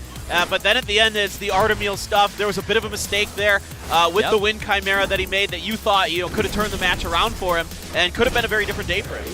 But whatever the case is, we know that Cabrera has many different team comps and all of them are going to be very, very fast coming in here. So MAHI really gotta prepare to either survive the round 1 coming out of Cabrera or really go hard to make sure that he gets that turn 1 over Cabrera. And you gotta be worried about Mahi's Ganny with how scary that thing was in that game earlier today. It's just brutally fast, but they both like to go fast. So really exciting to see this matchup between 2 players who really enjoy speed. It's going to be Tiana coming down from Cabrera. Of course, we've seen that to be a very popular unit that MAHI likes to use. And then the Daphnis. Yeah, so right now, MAHI's going to be able to pick up the Bastet first pick if he chooses to, or perhaps even the Ganmead if he wants to secure that insanely fast unit for himself. But of course, that Bastet is being considered as it gets locked in because that unit would complement Cabrera's team very nicely. Yeah, Okeanos is going to be Cabrera's pick with Sierra, a very strong comp that he likes to run. So nothing too out of the ordinary for him just yet. Nephthys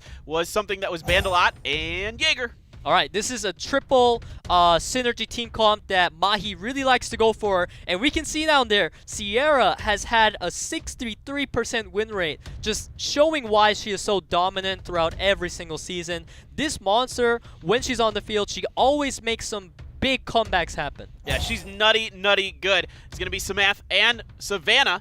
Again, 2 very comfortable picks here for Cabrera. Yeah, we know that Savannah's very fast, as well as the Oki, so MAHI responds by saying, hey, I know that last time when you played against Leo, you pretty much banned it every single game because that monster pretty much shuts out all of your rune qualities. So I'm going to definitely go ahead and pick that up and perhaps combo it with the Light Dryad. She's going to be providing a lot of sustain for his team. And Cabrera, maybe he might want to just add more damage so that he doesn't get shut down by the shield. It'll be very interesting to see what he does. But if we just look at MAHI's team comp right now, I would say that it doesn't really feel like he's playing for that turn 1. He is playing more for surviving and getting his nukes off with the combo on Nephthys. Yeah, I think that Filaria really kind of throwing Cabrera off a bit here. It is going to be Lagmaros as his last pick, the one that we say, the Mon that looks the most like himself. He's going to go for it again. He went for this in the very last game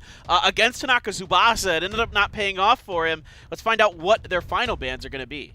I do expect the Leo ban perhaps again here. If he does ban something else other than Leo, it's really going to be a unit that he does not want to fight whatsoever. As we see the timer ticking down, 2, 1, and the Leo ban as we expected, and the Savannah ban showing that the armor break does not want to be on MAHI's side here.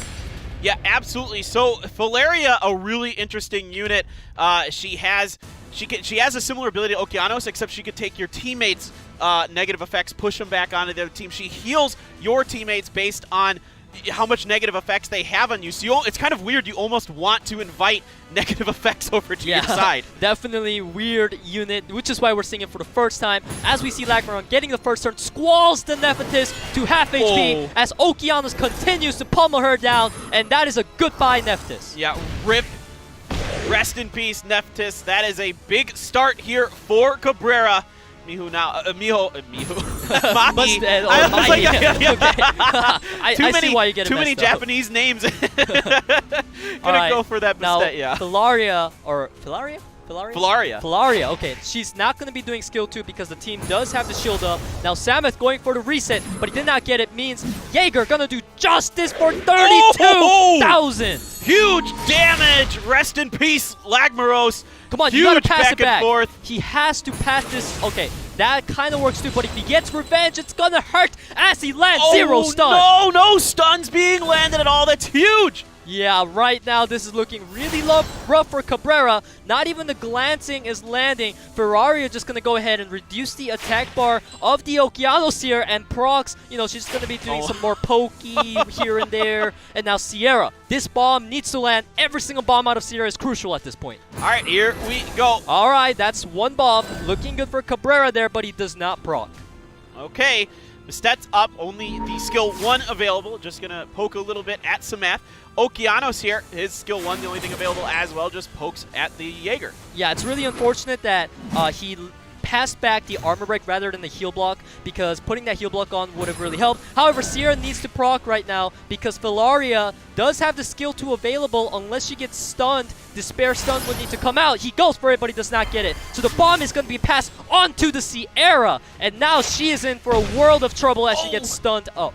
That is brutal. That's why you bring the Filaria. She's so awkward to deal with. Samath getting broken down. Bombs coming through. No bomb! Misses! No bomb Sierra. this time around. Oh, man. This is like that 38% of the time that Sierra loses because she does not land the bomb.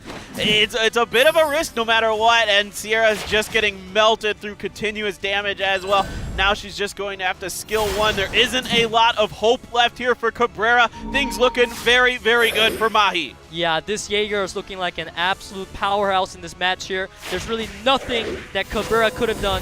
Even if that Sierra bomb landed, I feel like this Jaeger would have soloed anyway. So Mahi really showing everyone why he likes that Jaeger pick so much. I mean, it's just incredible how powerful that unit is. Everyone liking the Jaeger these days across all the regions. So fun to see that. Fun to see Filaria. Yeah. I actually have this one. So I was like, that's why I knew what it did. Yeah, you can relate to it.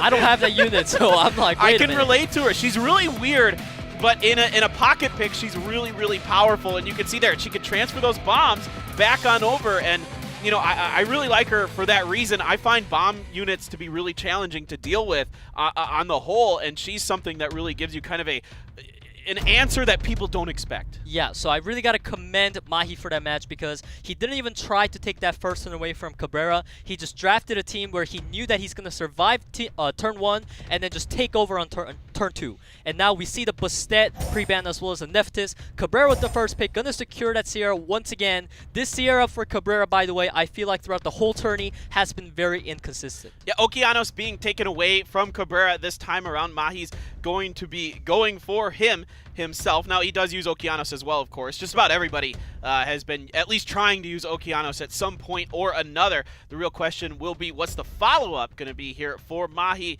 Something crazy or just Tiana? His comfort pick. Yeah, Tiana Oki is absolutely a great combo. It used to be really popular back in the day, so it is definitely not you know, a easy type of thing to look at. You look at this and you're like, I kind of want to pick the Fire Monkey, but knowing Cabrera, he does not like to go for those type of picks. He's probably just going to try to outspeed this Tiana Oki combo as he brings out his Triton and Daphnis. All right, Triton and Daphnis.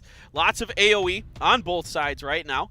What is going to be our next pick here? We need some kind of speed leader probably from Mahi. I mean, that could work, or just go Dragon Knights again like we Dragon showed Knights. last time, because we know that Mahi is comfortable taking that turn 2. And we do see the Vanessa coming out this time with the Jaeger, because we all know that Mahi loves that unit. He does. Jaeger, I think he's played Jaeger a lot. Almost every single Almost every match. game. There's one match where he didn't, I believe. So yeah, of course, Jaeger is insanely OP. And if you have a Nephthys as well that's being forced to be banned, that Jaeger's open a lot for Mahi. Yeah, absolutely. As we see Cabrera right now, he's getting the flashbacks from last game where he tried to just outspeed. He knows it didn't work, so he brings in 2 units that could potentially be a strong pick against Jaeger. I mean, those are some really, really annoying units to deal with. It's the Rika, though, and again, there's no immunity here. So do you have to ban the Rika?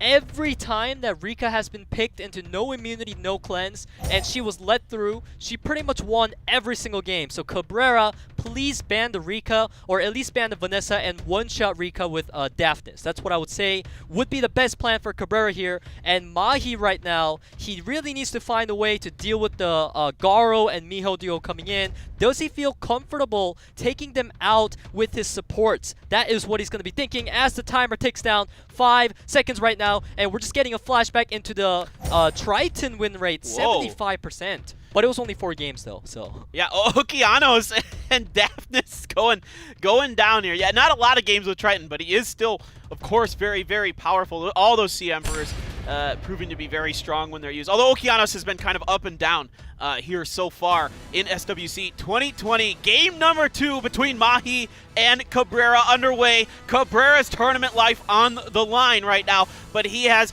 what I would consider one of the most annoying comps to go up against with Garu and Miho. Yeah, I really don't know about this one, Paper Thin, because he did let the Rika through. I feel like I can kind of see it coming. Rika dominating everything, and Sierra missing bombs, because Cabrera's Sierra does not like to land bombs. However, the Miho tries to go for the stun onto the Rika here, did not get it, but Sierra follows up with the bomb. If this stuns, that's going to be huge for Cabrera, and it does. He gets it big time for Cabrera. Comfortable enough to go for this. That's going to be Tiana down, but of course the Vanessa passive going to pop up as well. So back she comes. Yeah, Cabrera absolutely proving me wrong right now, because he had a solid game plan coming into this. He locked up the Rika and he popped the Vanessa passive by going for the rather squishier Tiana, and right now things are looking very good for him. All he needs to do is make sure that Rika goes down and try to let Miho Garo carry this. All right, here we go. Oh, the silence Oh, the landing. silence. Oh, boy. It landed on every single unit. That's going to be very, very crucial for Cabrera, but Vanessa does proc, meaning she's got that armor break up next turn, which is definitely going to enable this Jaeger to do many things here as 2 units go down for Mahi. All right, here goes the Jaeger, and he's still going to get his attack. Still silenced for now, but like you said, that could change. But there's a stun coming through.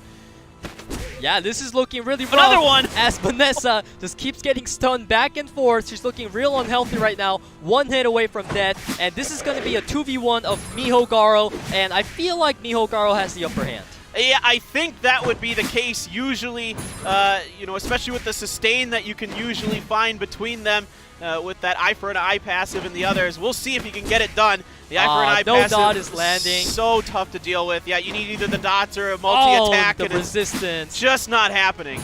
Yeah, the problem is, even if he landed a dot, this Miho is mapping enough life so that she would not die from the dot anyway. So Cabrera, with this Garo and Miho coming in with the victory, I feel like that was a really clutch move by him. Yeah, really, really smart, kind of recognizing that there wasn't going to be a lot available in Mahi's comp that could really deal with either of them. I mean, like you mentioned earlier, he's going to have to get lucky with the Rika, and even though he didn't focus the Rika down maybe as fast as he wanted, he still got it down quick enough. Yeah, I mean, this is actually the first match we're having where Rika being picked into no immunity cleanser has actually lost a match. So Cabrera, he definitely knows that if he wants to not ban it, he's going to need to have a plan to deal with her, and he definitely did. All right, where are we going this go around? He does not like that Tiana once again and the Daphnis again. So same bans as set number 1 between these 2 players. Yeah, which is very interesting though, because I feel like Cabrera has not been using Daphnis much, at least last round, right? I didn't see any Daphnis being picked up, so no. I wonder why. It got banned out. Oh, okay. Well, Mahi just really doesn't like it. Yeah, okay. yeah. No wonder. But he's allowing Bastet to go through again, and that gives you the Bastet-Nephthys combo, which makes things kind of awkward to deal with. And he's just going for the Jaeger right away. He's like, you know I'm going to pick it anyway. I might as well just go for it now. Yeah, he's got that comfortable triplet that we were talking about, Bastet, Nephthys, and Jaeger. So now Cabrera, this is kind of like flashbacks to round 1, and he did lose that one, so he's definitely going to have to try to bring something new as he relies on Gemini, meaning we're going to see a Leo out of Mahi no matter what, and this could just be a Leo and Gemini ban. I feel like we've seen this yesterday as well, and Mahi really needs to pick something strong here that's going to make up for Leo being banned. I'm really curious to find out what it will be, though. Okay, It's counting down. He's really thinking about this one. I think he's really trying to decide exactly what Cabrera wants to do. It's going to be Falaria. I actually was just thinking a lot of the comp is very similar, so would Falaria be what you want to go for again? And it is indeed a Tableau coming down at the end. That Tableau coming out is going to be really scary because when teams get first turn and you allow the Tableau to get them another turn, it could be sometimes too devastating to deal with, as we actually see Gemini being allowed through here, meaning that this Cabrera really needs to get a lot done on his turn 1. All right, let's see if he can do it. You know what's interesting, though, is he started out the round yesterday getting a lot done and still ended up losing it in the long run. So can something like that happen once again? Because I believe it was Tanaka who had the Artemil. That was the real problem, but we have no Artemil this time around. It comes down to the Sierra Bombs, right? But we did see Gemini landing every single strip. He did land Armor Break on Jaeger, which is a pretty crucial target. He goes for the reset onto Jaeger here because he knows that he can give another turn to Oki. With that skill 3 coming out, it is a bit of a pity that Sierra couldn't move before Tableau, but of course that's insanely hard to speed tune as he tries to Despair Stun, did not get. Here comes the stun. He landed on 2 targets, but Bastet did not get stunned up. So now Sierra, do you bomb the Jaeger or do you bomb the Bastet? And he misses again! Cabrera! What is your accuracy, dude? What is your accuracy? It's not very good, apparently, because now Bastet gets to go. She's going to get that AoE going on her team. The shields and the attack buffs are through Falaria's turn. She can send something over. She does back onto Sierra. Wow, Cabrera has to be tilted. He's gonna do like 100 push-ups after this game, man. Oh! One-shotted, right? Jaeger's just gonna one-shot once that armor break is on. No. He's pressing auto and he's already doing the push-ups right now because he has to be tilted. That's Sierra, man. It's just, it is hit or miss sometimes, for sure. Still gonna give it a go. Still trying to figure out if he can get something done. Nope, he's just gonna punch out. He knows it's over. The game goes to Mahi. A close battle between these two. But Mahi able to get it done with these Bastet, Jaeger, Falaria combos. I mean, I don't know about close on that last match, though, because it felt like the whole match came down to does Sierra land the bomb or not, right? And she did not land it, as it has been doing mostly for Cabrera throughout his time on this SWC 2020. And that ban of Savannah from Mahi coming out to be a very clever ban because it forced Cabrera into a situation pretty much where he had to get something done no matter what, whereas if he had the Savannah, he could have bought more time by pushing back the attack bars and rotating more turns. So really unfortunate stuff all around, but well played by Mahi. Yeah, it's really, really fun to see Mahi come in here today after not, having the best start to the day yesterday. He lost 0-2, and now he's doing very, very well. Moving on, and our next matchup is going to be, I believe, him against UTPLAY, so that's going to be really, really crazy. Those two, such good players, and you feel like UTPLAY's got the advantage, but right now Mahi's playing really smart. Yeah, but what I'm just thinking about right now is I'm imagining Cabrera, we're talking about his accuracy on Sierra, but imagine he's got like this 85 accuracy Sierra decked out. She's got perfect efficiency runes all around. I just feel so bad for the dude, man. Yeah, it is rough when things like that happen. But that's kind of the gamble you take there when you go for kind of the same comp 2 times in a row. It's not exactly the same, of course, but a similar idea, and it doesn't, quite pay off for him. But it's regardless, a good tournament from him overall. He got a couple wins in there, and it was fun to see him play. But Mahi is going to be the one moving on with a 2-1 victory over Cabrera. And now Mahi showing us a lot of versatility. I tell you what, we've seen a lot of different styles out of him. Yeah, we definitely saw Mahi showing off all his combos today, and they are working really great because he's just stomping through right now all of his competitors. Yeah, it's really fun to see this guy. Some of these players from Japan are really exhilarating to watch. The matches today have been great, and we've got plenty more of exciting matches coming up. But before that, guys, bam, code time, 100,000 mana, and a mystical scroll. SWC20 Psycho, SWC #1, the best. That's what that means in Japanese. I didn't even have to get told that this time. You're the Japanese expert. I don't know anything. When I see psycho, I just think of like psychopath. No, not that. That's because that's what they call it in Korean when you say psycho, that it's psychopath. But okay, not here. In this case, it means the best. #1, of course, that is the case. And these games have been #1 so far today. Ah, man, Peter, that was the best series we've had. That's the first non-2-0 we've had.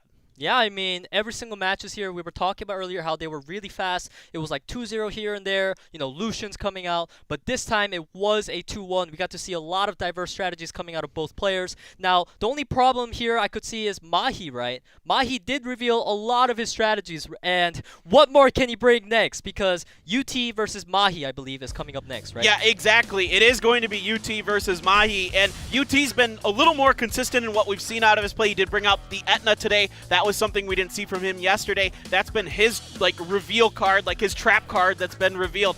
Meanwhile, MAHI has revealed a lot with the Filaria. So this is a really fascinating matchup that we've got set up. If MAHI can do this, I think that's going to be a pretty big upset. Yeah, I mean, UT10, we know that this is a player that everyone's been voting for, and now we are going to have to take the closing, and I'll see you guys soon.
Summoner's War. Shoryuken!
The Summoners War Championship 2020 continues.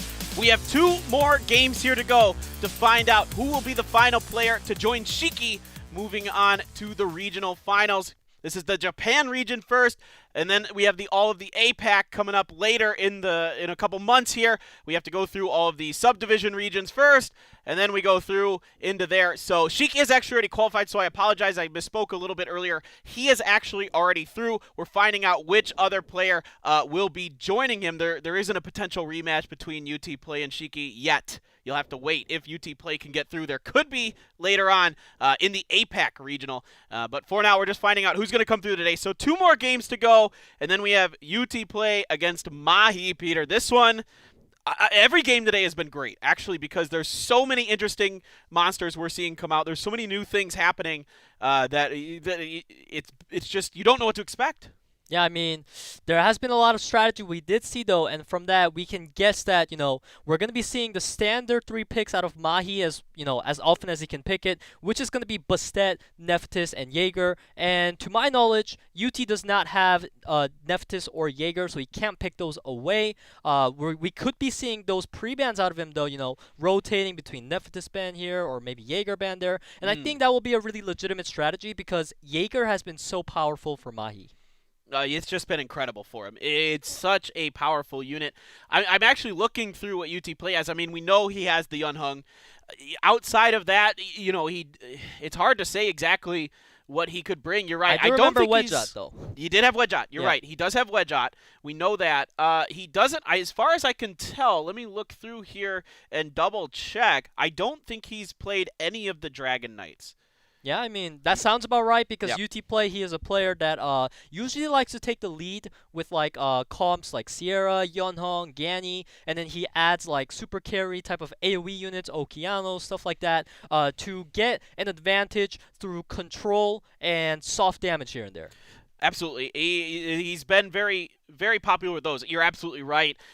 We've seen some other things coming out of him. Diana, just about everybody's played Diana at some point or another here. She's, of course, really strong. We saw the Etna come out today. He likes Chiwoo. We've seen that banned a couple times when he was playing against BURUBURU. Didn't really matter. He still ended up winning.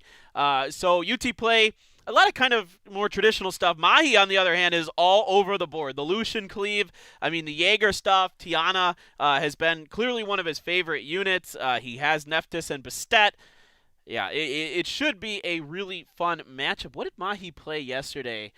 Tiana. I mean, it's got to be the same, man. It's got to be just Nephthys, Bastet, Jaeger. He played like Leica, too. He was playing some Leica yesterday, but you're absolutely right. Yeah, so Tiana is a unit that I feel like could also fit well into UTPlay's type of strategy. So I do wonder if UTPlay took this time to, re-rune and move his fast Swifted over to Tiana and maybe try to be cheeky and take that away from MAHI. I do think that could be a legit strategy. I think that makes sense. It would not surprise me at all. UTPLAY, a very smart player. We've seen him make good adjustments here today. Both these players making very good adjustments to come through here. Again, I think UTPLAY probably your favorite to come through, and I think anybody who picked Shiki had some kind of knowledge on this game that we didn't know. But we are ready for game number 1. Moving over here, it's going to be UTPLAY against MAHI.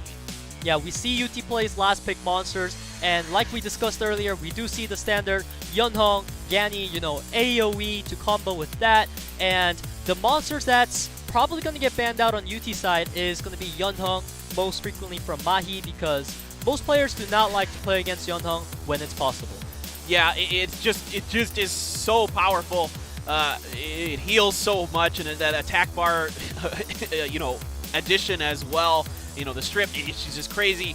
And yeah, like you mentioned, we've gone over this pretty well. He likes the AoE kind of stuff, and we'll see if MAHI can handle that. It seems like MAHI had a pretty good handle on Sierra Okeanos, but other things coming in here might throw him off a bit. But this guy's got some seriously powerful mons going on here. Yeah, we see that Filaria that you were so hyped to see because you have her as well, and she did come in pretty clutch against, the Sierra bombs, removing bad stuff off of Jaeger, pretty much being like a super support for his favorite monster. Yeah, it is really fascinating. I didn't expect to see her. I like her, but I didn't rate her that high myself. But Mahi's really, this guy, we said it before, he likes to do things that are unorthodox. He kind of sees things in a different way. We should also mention, I would like to talk about this, Mahi's an actor. I mean, I think you can tell by that picture. He's a good-looking dude. He's an actor too, so he's got basically. I looked through the rest of all of our players just to see, and other than him and Shiki, they're all like businessmen. Yeah, they're probably watching this like, how do these casters know about me as much as my mom? Where are they getting this stuff? Turns out we called his mom up before that. Okay. We've got baby pictures and everything. Hey mama, what do these players like to pick? Alright, and we see the pre-bans coming out, Nephthys, so he does put a higher priority on getting that Nephthys out of the match rather than the Jaeger. And very interestingly enough, Diana is the chosen pre-ban because I don't feel like UT has necessarily relied on Diana way too heavily, I would say, but regardless, it is still a good ban most likely. Yeah, not today. Not today has Diana been in there, but that's something that we know he has available, and for whatever reason, MAHI just doesn't feel like it. Okeanos, and then over to MAHI, he goes for Bastet Tiana. Yep, the Tiana has been a very, very popular pick for MAHI, and he's going to stick with it, as well as the Bastet. He is holding off on picking the Jaeger because he has no reason to do so yet, as UTPLAY goes with his standard lineup, going with that Sierra, as well as a AoE stripper to give some boost to that Okeanos. Yeah, Chiwoo is just so good in this Will Rune meta. He really can set the tone for you with that speed lead as well. What is going to be the follow-up Jaeger surprise of all surprises? Yeah, no one's surprised to see that pick, really. Nobody's shocked by that one. We're all used to it by now. But the next unit, I think that he could try to pick a Leo again here because UTPLAY comms, it does rely on speed after all, and that would be a unit that he does not like to see, but we see a Filaria being picked up again. This unit has been massively successful for him, as we see Jaeger, surprisingly though, has not been very successful, it seems like. 25%. Yeah, the Jaeger not as powerful, but this Filaria is so strong against the Sierra Okeanos combo, and then you're looking for Vigor. Of course, that armor break desperately needed, and the speed up helps as well. You don't mind that at all. And we'll see what the final pick from UTPLAY will be, it is going to be Yang All right. Flanagan. I mean, UTPLAY did not find much success with that Fengyan pick as of yesterday, Fengyan. but I'm not going to judge him too much for it because it could very well provide that consistent armor break onto the Jaeger, which could be what he needs. And if I was MAHI right now, I would be thinking about picking another Dragon Knight or some type of super heavy damage dealer, because if that Jaeger gets banned out, he could have no damage left. And now, there we go. We see the additional Dragon Knight coming out. Like a Jaeger, this is like the ultimate Brotherhood combo. Yeah, this is what we saw from him yesterday. It didn't go well against Tanaka TSUBASA, but Tanaka was running very different kinds of comps against the double Dragon Knight. So he's going to ban out Bastet this go around. So this is going to be interesting. Not really much in the way of buffs going on here for MAHI. Yeah, he does not want the attack buffs on both of the Dragon Knights, but the problem here is, even without attack buff, Dragon Knights do tend to hit pretty hard, so UT is definitely going to have to watch his back for 2 Justice landing onto a Sierra. As we see Chiwoo taking that first turn right now, he might go for skill 3. That would be a smart thing to do, given that he can push back the attack bar of this Tiana and hopefully strip Bellaria, and he lands it all, meaning Oki's going to follow up, and he's really going to need some big...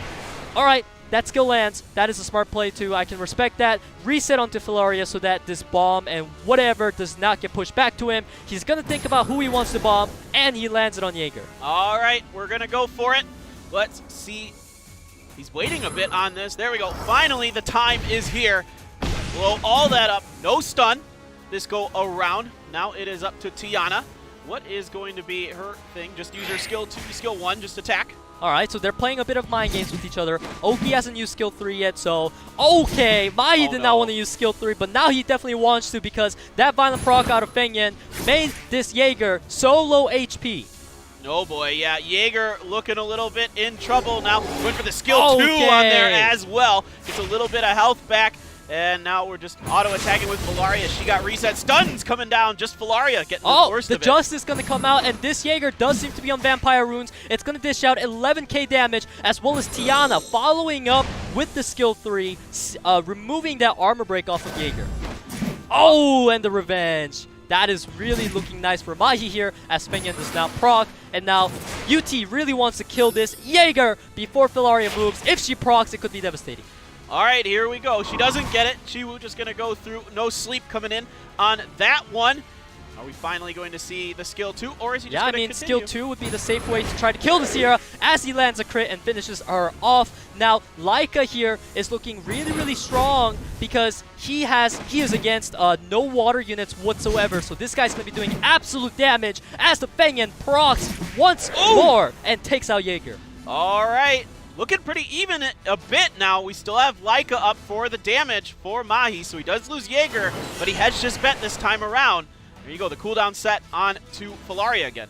Yeah, Chiwoo right now, he really needs some sleeps to land, but the problem is, even if he landed one, MAHI does have 2 cleansers. So this armor break coming out of Tiana is going to be super clutch for MAHI, as he's just going to be able to skill 1 with his Laika to take out the Okeanos. Yep, shield's broken, and there is the armor break onto Laika now as well here.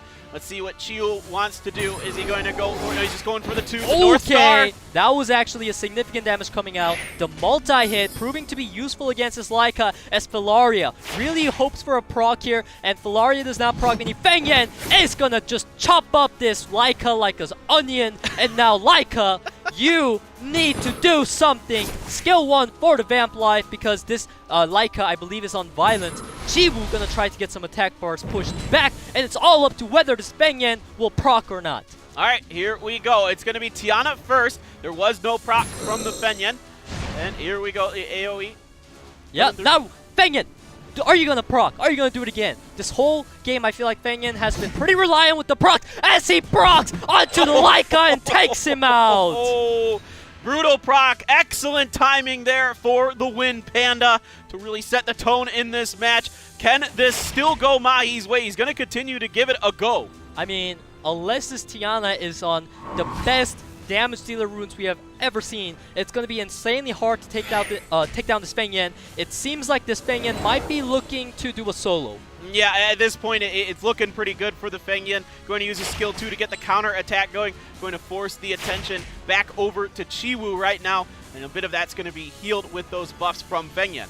Yeah, absolutely. Right now, Tiana does not have skill 3 up, meaning these healing buffs and counters are going to stick as Feng Yan just, counters back. Does not land armor break, but it doesn't matter because he can take this slowly. Feng Yan's eventually going to get that Tiana out. Yeah, that's just about all it wrote now with the armor break. I don't think Filaria could take on that Panda at this point. I think Mahi just trying to rethink his strategy a bit coming up for the next one. Yeah, I just got to say again that the procs out of Feng Yan this game were absolutely on point. It just successfully took out all the Dragon Knights. If you look at it, literally this one bear took out both Knights. Like, he's strong, man. Yeah, I'm learning a lot about the Wind Panda right now and what he's capable of. And he is very, very strong here for UTPLAY. Didn't work out for him yesterday, but here today, coming through big, as we are just going to maybe just hit the auto button on this one for Mahi. I mean, Mahi's trying to solo this right now. I definitely don't see it working out at all. Maybe he's tilted by the amount of proc that the Panda got, which I could relate to, as we see that beneficial block coming in, meaning Filaria will not get a shield, and he finally concedes. There we go. All right, UTPLAY taking the first game. Mahi going back to what worked for him before versus the Okeano Sierra, but this time around there is a different follow-up from UTPLAY. It's Chiwoo, Vigor, and Feng Yan. Of course, the Vigor being banned, but it worked a lot better for him. Yeah, I mean, UTPLAY, I feel like he kind of put a big dent into Mahi's mentality, perhaps. So Mahi really needs to regain back his composure and make sure that he nails this pick and draft phase, because if he loses this one as well, he is out. Right, and that's going to be the tournament for him. After such a great day for him here so far, taking down MASAYU, taking down CABRERA, he doesn't want to let it go against UTPLAY. And now, this time, we have to have different bans. Nephthys will be available for Mahi, so he's going to have to play around that a little bit this time as UTPLAY. I mean, if I was UTPLAY, I would ban the Jaeger, honestly, but I feel like many players have not been pre-banning the Jaeger against Mahi, so they're really showing a lot of confidence in dealing with that Dragon Knight pick. And now, we see Mahi, he's going to be able to grab the first pick here, so will it be a Tiana, or is he going to take something away from UT? I just expect Tiana. Yeah. That's why I kind of just like stopped. I'm like, well, it'll probably be Tiana. Yeah, you're right. You're right. He goes for the Tiana as always. He loves that first pick. And now UT, he pretty much has all the monsters he wants to pick, except of course the Chiwoo, which has been banned out by Mahi. So UT goes for the Sierra and Oki first pick, which has been very, very common for UT. Absolutely, it is really common here to date in general. I mean, just looking down my list, I'm seeing Sierra Oki all over the place, especially for UTPLAY. Draco and Samath coming out for Mahi. Yeah, I mean, Mahi definitely changing up his strats right now, because this Draco pick, we did see it yesterday a couple matches, but today he's been going for more of like a slower Dragon Knight cleave, and this time it could be that he's going for a cheese win with the Nephthys coming in. Will this be a Lucian last pick, or will it be... I honestly don't know what he's going to do. It's Mahi after all. He's got so many units. He's done the Lucian before! Okay, there it is, boys! Mahi is not scared of getting 2-0'd. He believes in the Lucian. However, what if Lucian gets banned? Well, then he's... Did he think about that? I don't know if he did. I mean, the supports are going to have to dish out some massive damage here, because I do know for a fact that Samath is not going to dish out enough damage to kill, especially given that his opponent does have triple win. So it seems to me that Mahi could have tilted, and he's like, you know what? I'm just going to Lucian right now, bro. I'm just going to Lucian this. He's going to have to hope that he lands a bunch of debuffs. There is no more immunity since he banned Triana. I guess that's what he's thinking. The speed tuning not really coming in clutch for Mahi right now. He really wanted that Tiana to move first, as Draco unable to utilize his skills because Tiana would remove everything, and now Nephthys is going to go ahead and land everything because she's irresistible. And Diana, is he going to stun the Samath? Don't do it. That's gross. At least give the man a chance. Don't do it. Okay, Samath gets a turn. Now he's going to go for the skill 2. It does do a nice amount of damage, but that's pretty much all this team can do right now. Yeah, and there's the armor break on to Tiana, so now she's getting focused down hard. The stun to just add salt into the wound. We're going to whistle, though, and bring up some buffs for everybody. Immunity coming around along with the random buffs that come through. And you get the defense buff on the Nephthys, but that's not going to be super important because it's gone right away. Yeah, I mean, Despair Sierra, it's like a Japanese specialty. Many players have started doing that and really showing today why they like to do it, because she does land her stuns often as Diana lands a crit despite the glancing on her. Now, Draco, are you a crit damage Draco? We need to see like 10k crits out of this brownie. Aww. No, he's just, oh, okay, there's a 2k crit, almost 3k crit. Man. Yeah, this is not a crit Draco, and the AoE's coming through. Tiana's down. This is looking dire now. Bomb on top of Draco to add insult to injury with the stun. Mahi looking desperate. Yeah, this is looking very rough right now. Samus is going to have to somehow solo carry this as it comes back with this passive. But don't forget that Oki has a reset, meaning he might not even get that off. He needs to take out the Oki for that reason. But there's triple win against Samus. If Samus wins this, I will straight up PayPal Mahi $100 because I don't see a way. You heard it here, folks. I don't see a way for Mahi to win this. I will hold him honest to that. There's a bomb now on top of Nephthys. It's just really, really bad for Mahi. Mahi hoping for some kind of miracle. We're going to get the overwhelm on top. Not really doing anything at all, of course, because of the elemental disadvantage, and he is going to tap out. Oh, I saved my $100 there. All right, thank you, Mahi. You're okay. Yep. There's no way that he was going to win that. You know, we did talk about it. What if Lucian is banned? And I really do have to wonder if Mahi thought about that, because if he expected that, I would at least expect the supports to all be on a insane crit damage attack build, but we clearly saw that was not the case with this Draco doing like 2k crit. Yeah, you made a good point before the match, and it came true, and it saves you $100 as well. So congratulations on that, I guess. That's UTPLAY just showing his experience today. He has made the gauntlet run. He came from all the way at the bottom of the losers bracket, losing to Shiki, the eventual winner from yesterday, and now he goes up against Tanaka Tsubasa in the next match. I think this is. I mean, these are my two picks. These are the two guys that I picked to come out of this. When I looked at their history, when I looked at their pedigree, I said these guys have the most experience of everybody. I thought they were a really good go. And whoever in Japan picked Shiki, please message us on Twitter. Please DM me and tell me your secrets so I can too know your knowledge, because I want to use that. Or if you have some kind of dark magic you're using to summon all of that, I would also like to know how to do that.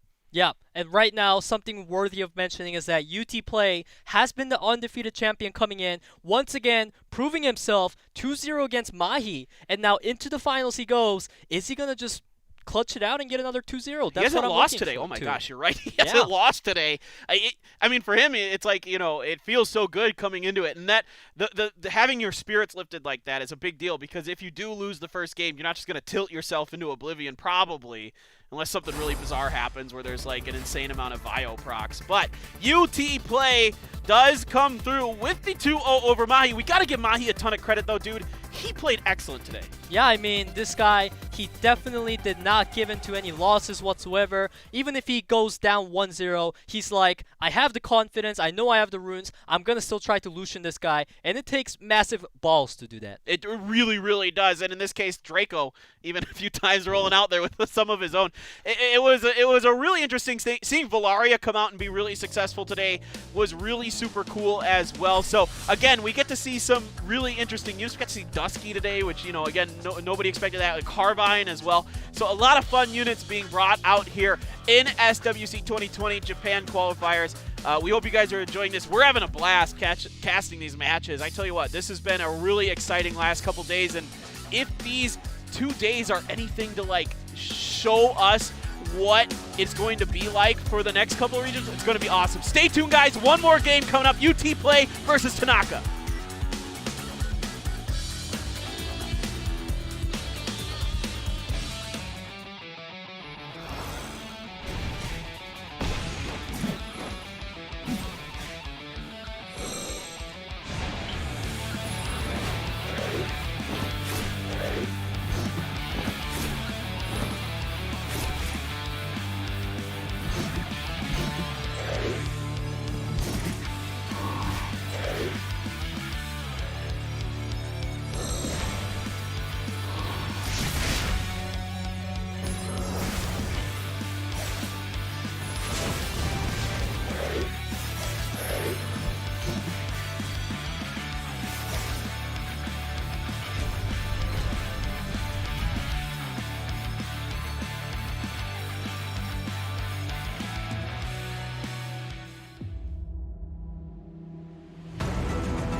Summoner's War.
And we are back, Summoners. It's SWC 2020. The Japan region reaches its conclusion. One more match to go, Peter. And then we decide. We will find out who will be joining Shiki in the APAC regionals. I'm Paper Thin. You guys know who he is. He's the genius. And I'm the mouth. And You're a genius too. I love your statistics, man. You got everything down. You're like a freaking calculator. And I'm just like, yes, what he says. Finally, my physics degree from university pays off. So here we go. We're coming into this final one. I think there's so much to talk about here. Now we have all this. Okay, so I have all this data on these two players. I want to go through this today. For UTPLAY, it's been a lot of Sierra, Okeanos. Chiwoo's been very popular for him. Etna we saw a little bit, but not in that last one. So he seems to like that. Over to Tanaka. What I saw from Tanaka yesterday was a wide variety of things, but Vanessa, one of his favorites. He really seems to value her for obvious reasons. Sierra, he's got, Triton, Triana, Elucia. He's got all kinds of different stuff that he can pick, but of course the biggest thing going for Tanaka is that Light Archangel, the Artemil. He's the only one throughout this tournament that has been really utilizing it, and we can most likely assume that because he's the only one that has it, because we haven't really seen much Ragdolls, like Artemils. There's only one guy that has it, and there should be only one guy that has Gianna as well. So Japanese server has been really mainly focused on Swift Runes and just, Despair Sierras coming up with clutch strategies that just outbrains your opponents. Yeah, that was really sick. Yeah, I think BURUBURU was the only one that has Gianna in this one. So it is going to be a really fascinating matchup here. I mean, it feels like, you saw it with Shiki yesterday. You just got to ban this Artemil. Otherwise, it's a very difficult, unit to get around, or a mon to get around. And so I'm kind of curious what's going to be on that game where you don't ban Artemil. What is your strategy as UTPLAY? As UTPLAY coming in here, you do know that the Artemil, just by watching the highlights from yesterday, that monster lands all the Despair stuns like so easily, and it's also ridiculously tanky, surviving with that 1 HP needed to stall time. So UT knows that this is a unit that Tanaka invested heavily into. He's coming in with the game plan, most likely going to utilize that Sierra to land bombs, hopefully, because we did see bombs not really landing on the Artemil, meaning it's got to have maybe 100 resistance, right? Yeah. That's how most top Artemils are ruined, and he could be just potentially pre-banning it most of the time as well. Of course, it'll definitely be pre-banned. I can't imagine any other ban coming out from UTPLAY. Now, Tanaka has a few other options available for his bans. We've seen people try a lot against UTPLAY today. We've seen people try to ban the Chiwoo, the Diana. Hasn't really worked. We saw people try to ban his Yunhong. Hasn't worked. Hathor hasn't worked. Sierra hasn't worked. Everybody has thrown their kitchen sinks at UTPLAY today, and so far they have all missed. Yeah, but Tanaka, we know this guy is the master of adapting. We saw him rune up that Wusa on his fastest Swift set, also on a really good crit damage set, by the way, to pretty much adapt to Cabrera. And definitely coming in right now, he's gonna try his darn hardest to adapt to UTPLAY, and UT has shown his hand a lot today. He had to fight his way all the way from the bottom bracket, and we saw that he is most successful on like this Sierra, Gani, Chiwu, Okeanos type of lineup, so he knows what's coming at him. What is Tanaka gonna do to answer it? That's what we're looking at as we see the, again, you know, the Artemil highlight right now in front of us. Man, that was brutal. It was really brutal. I mean, he does have Wusa. We've seen a lot of Wusa. We've seen a lot of Daphnis as well from Tanaka. Those seem to be two of his favorite units to use. And there you can see the Wusa right there. I mean, when the Artemil's in play, it just feels really difficult, of course, to deal with it. But some of the other things going on. So I have a question for you, Peter. I want to get your expert opinion on this. You have Chiwoo and you have Wusa. Do you feel like Chiwoo's a good enough counter to Wusa that you can rely on it, or because of that, you know, AoE strip, or is because you get it ahead of time anyway because he's, you know, you're going faster potentially? What's your situation? I want to get your opinion on that matchup. Well, I do think that, just as you said, it is a bit tricky if Chiwoo moves before the Wusa, you know, stripping everything, and then Wusa goes and puts up immunity. But that's why I believe that UT, if he plays a Chiwoo, he's going to combo it with units like Oki and Ganymede to make the most usage out of those AoE strips. All right, well, we'll see how that pans out if it does come into play here. I'm really excited for this. UTPLAY versus Tanaka Tsubasa. Whoa. And the Lightning Emperors are already being banned by UTPLAY. Did we even see this? No, we did not see this unit coming into play, and wow, like UTPLAY has done his homework on Tanaka, possibly watched his RTA replays, because that is wild, man. We haven't seen that at all. Right, Bolvark, we haven't seen in this tournament yet. I think Yeah. the only Lightning Emperors we've seen are Hairtight and Odin. Yeah, absolutely, you're right. So Bolvark, I guess UT might be going for perhaps even I wouldn't say Amelia though. Maybe he was planning to go for like Viger and a lot of buff type of units, and he didn't want to deal with that. Whatever the case is, we see Tanaka, he responds to the Hathor first pick with Sierra Viger, very strong to picks as we know, and UTPLAY completely switches around his strategy from what he's shown today so far. He brings out his Wedgeot finally and pairs it with Velojewel, which is a pretty good duo. Yeah, absolutely a really, really strong duo. And now I'm really curious what Tanaka's going to do here. Oh, boy. It's the Water Pony and the Artemil, because it was not banned.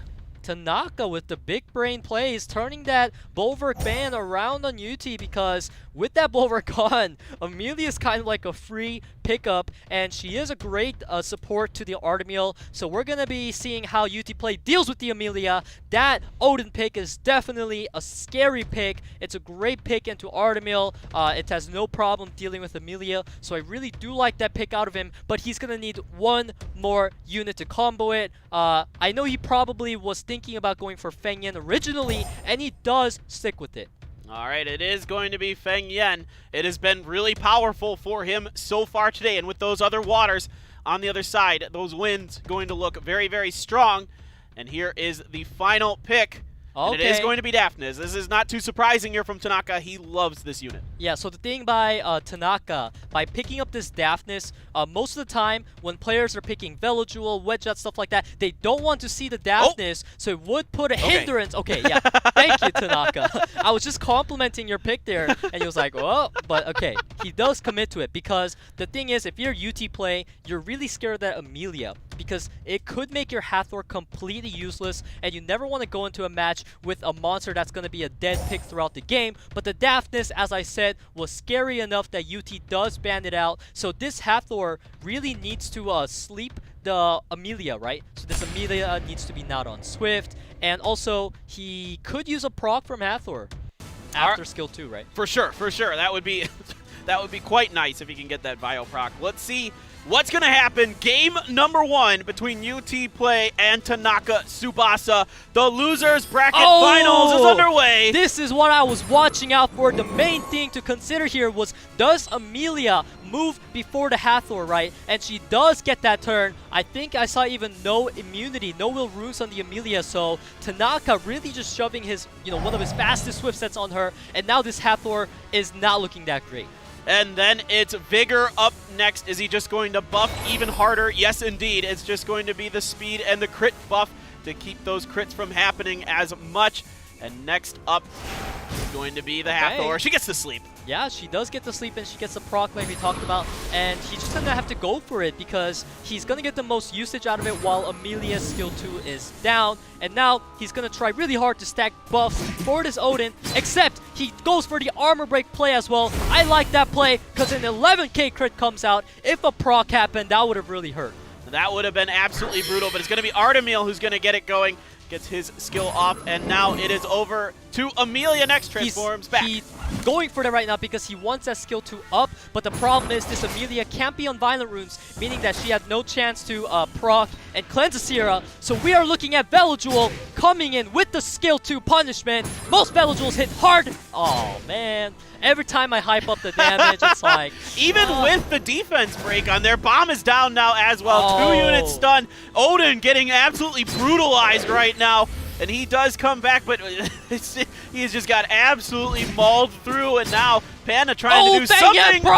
Bang Yen has been proccing at the most crucial moments throughout this whole tournament for UTPLAY. Sierra gets knocked out. That is very good for him, because UT is in a bad spot right now. He really needs all the advantage he can take. Yeah, absolutely. Really looking for that. The buff coming through for Vigor again, keeping everything flowing. Damage going to be done. Only 6,000 on that one. Doesn't hit too hard. The return attack, not that big of a deal either. Glancing hit here. And now the resistance comes through. Bomb does blow up. Velojoule pretty hurt. Yeah, this Odin, if he does get the skill 3 off, because Vigor glanced all his skill 3, he may be able to get a hit off on Artemil or whoever he chooses, but the provoke. That provoke, man. He needs to sleep the Artemil, because if he crits anything else, it could get attack bar and finish off the Odin before it gets the thing off. Why would you do that? Just why? You could have gotten the skill 3, the ignore defense off, and that was the advantage you needed, UT. Oh no, bit of a misplay coming through here for UT. Now the Panda trying to make up for it. We've seen this Panda go ham by himself. This Panda is just chopping everything, man. Woo! It keeps procking non-stop because, I don't know, every time the Panda sees armor break, he's like, I must proc. This is like Fran. Fran just procs all the time for some reason. I feel like this Panda just going absolutely to town now. Oh, that proc out of Vigor is absolutely huge. It's going to provide the sustain he needs, as well as removing the armor break. Tanaka definitely needed that comeback proc. Yeah, that is a big one there. And now these units very healthy, very buffed up for Tanaka. Is going to continue to chip away with Amelia, and now another skill 2 and oh my God, you gotta be kidding. Right after the skill 2 though. Yeah, I mean, it doesn't really matter here. Like, he couldn't do much with it. But just the fact that he keeps procking and procking does tilt people. So, UTPLAY right now, he's really hanging on to that Feng Yan. That is his only key to winning this game. Because, as we talked about, Hathor is a dead pick into Amelia if Amelia does get that first turn. So, really, right now, he needs that Hathor to be procking. He needs to be stripping, but he doesn't get it. Yeah, and it's going to be the freeze and the Velojoule finished off. Now, we're focusing on to the Hathor next. The Panda is up. No proc this time. Oh, man. I swear, I almost saw the proc coming. You felt it, right? You could feel it inside of your body. All right. Yeah, but to be honest, though, I do think that UT still has a very solid chance coming into this. This Feng Yin does tend to win 1v1s against Artemils from time to time, and Amelia is going to be easy to chop up for Feng Yin. So right now, he's really trying to keep the Viger alive by freezing, but it did not happen, so goodbye, Viger. Yep, goodbye, Viger here, and now you're just cycling between the stances for Amelia, between the human and the pony form. Yeah, but this does put the Amelia at risk right now. She is very squishy. He didn't go for the defense buff, meaning the Feng Yin could have utilized this turn to do massive damage, but he chooses to put up the heal, which is going to get removed by Artemil. So now, Hathor, if he does do skill 3, Amelia has skill 2 because he saved it, so he's not going to get crazy value out of it, so he needs to pray for at least the attack bar pushback, but nothing happens. Yeah, no good there. The resistance is so strong on those Artemils. Now you're just relying on Feng Yin. That damage is so hard, man. Oh boy. I believed in Feng Yin earlier. I was saying this boy has a chance, but looking at that Artemil damage with the defense buff, it's definitely going to be tough. Feng Yin needs all the procs he can take. Now or never, he gets the proc again. Oh my He's going to put a calm mind, and if this thing does not get stripped, that could be what UT needs here. Okay, here we go. First, you're just going to get some This Amelia action. This is going to hurt. Defense buff Artemil. He's going to try to strip, but it No does not strip. No crit as well. He might just go for the armor break on Artemil because this will significantly reduce the amount of damage he takes. Oh, but he goes for the Amelia. Oh. Trying to chop the Amelia down, but he's going to get stunned now by the Artemil. That's going to buy a lot of time here for Tanaka to do some things onto him. That's going to be the counter gone, and that's going to be the end of the round. A close one, but Tanaka takes game number 1. Yeah, that's going to be the first defeat coming in for UTPLAY here. And I do think it was maybe because of the Feng Yin, right? Although the Feng Yin did great work, you know, against Mahi, it was always proccing. Even in this match, it was proccing as well. But I feel like UT's main strength comes from the Sierra Oki and, you know, those units that we talked about. So we are going to see what strategy he's going to come up with in round 2. But I personally would have really liked to see the Feng Yin going for Artemil there, because I feel like if he landed a defense break on it, that would have given him the most shot at a comeback. Yeah, and it was a bit surprising to see the Bulwark ban instead of Artemil here from UTPLAY. So this time around, I imagine we'll see the Artemil ban, but I don't know. Now that UTPLAY has kind of thrown something a little wild out there, and now it is indeed going to be that. The Daphnis ban, if Tanaka's saying if I can't have it, no one can. And it will be an interesting play here, because UTPLAY, has he played Daphnis today? I don't think so. I think he might have and maybe got it banned. Whatever the case, I'm sure that Tanaka has done his research, right? And he does not want that Daphnis coming in against him. And he's going to go ahead and utilize this first pick to take away Sierra from UT, which is a huge move because UT has picked Sierra pretty much in every single match that he can take her. And he responds by going back to the good old Gani Hathor. Yeah, the Gani Hathor saw a lot of power plays in the Americas earlier this morning, our time, when I was sleeping, so I didn't get to watch all of it. When I did watch it, you basically was Gani Hathor was absolutely running roughshod over everybody. This time the Yunhong is available for UTPLAY. Yeah, Gani Hathor Yunhong. This is a very strong triplet that has been utilized for centuries, and it still works because it is very, very strong. With the Ethna, one of my favorite units in the game, showing up again into this Velo Jewel. UTPLAY right now, the biggest threat on the side of Tanaka to UT is going to be the Velo Jewel, because Velo Jewel is a unit that can shut down Gani Hathor. So he wants to make sure he brings a lot of strippers and make sure that he can shut down this Velo Jewel. All right, it is. Okay. Yep. There is the Monkey King, the Fire Monkey King, and Juno coming in there as the last 2 picks for Tanaka. Mei Huang and Juno, both very strong picks into Gani Hathor, and UTPLAY did pick up the Ethna as well, which is going to be weak into this Mei Huang. So I definitely see where Tanaka's coming from with those picks. So UT right now, he may just have to pick up a strong water threat to make it so that Tanaka can't just ban Yunhong, right? We've seen Josephine. Okay! Oh! Wow! I believe his name is Khan. It's a water griffin. I know that at least. And this unit I have not seen much of, but I do know this guy hits hard. I really like what UT's doing here. Yeah, it is Khan indeed, and the only reason I know that is because of the old Star Trek movie, which I'm sure you've never seen because you're not a boomer like me. Oh, yeah. And there's a famous quote from him where he's like, Khan! Hey, you did a great job. Maybe you should move on to being an actor. But whatever the case is. No, I'm not good enough looking to be an actor. That's oh, come on, man. You got it going. But Yeonhong gets banned out, meaning that UTPLAY does not have sustain. I do like that play coming out of Tanaka because his team comp relies on bruisering through while Maehoo Wang does not get locked down. So right now, Viger getting that first turn for Tanaka very, very fast, and he decides to go for the speed buff for his team, allowing Belajul to get the Sanctuary off, boosting the Sierra. She's going to be able to bomb something, and it's going to be Etna because he wants the Maehoo Wang to follow up and perhaps take her out. Man, I feel like UT's bombs have been landing throughout most of them. Yeah, it's been really nice. Oh. Oh no! Here goes the monkey. The stun is in there as well. A sliver of health and a dot on top of Etna, as it is now time for Gani to try to do something, and there isn't a lot for him to do right now. Yeah, this looks disastrous. So unfortunate for UT because the Ethna is going to go down, and he does not even land the strip from Hathor, and he really wanted that so that he can armor break onto Viger so that he can armor break Viger with his con, and just everything is going wrong for him right now. It's not good at all right now. Armor break coming down onto Khan.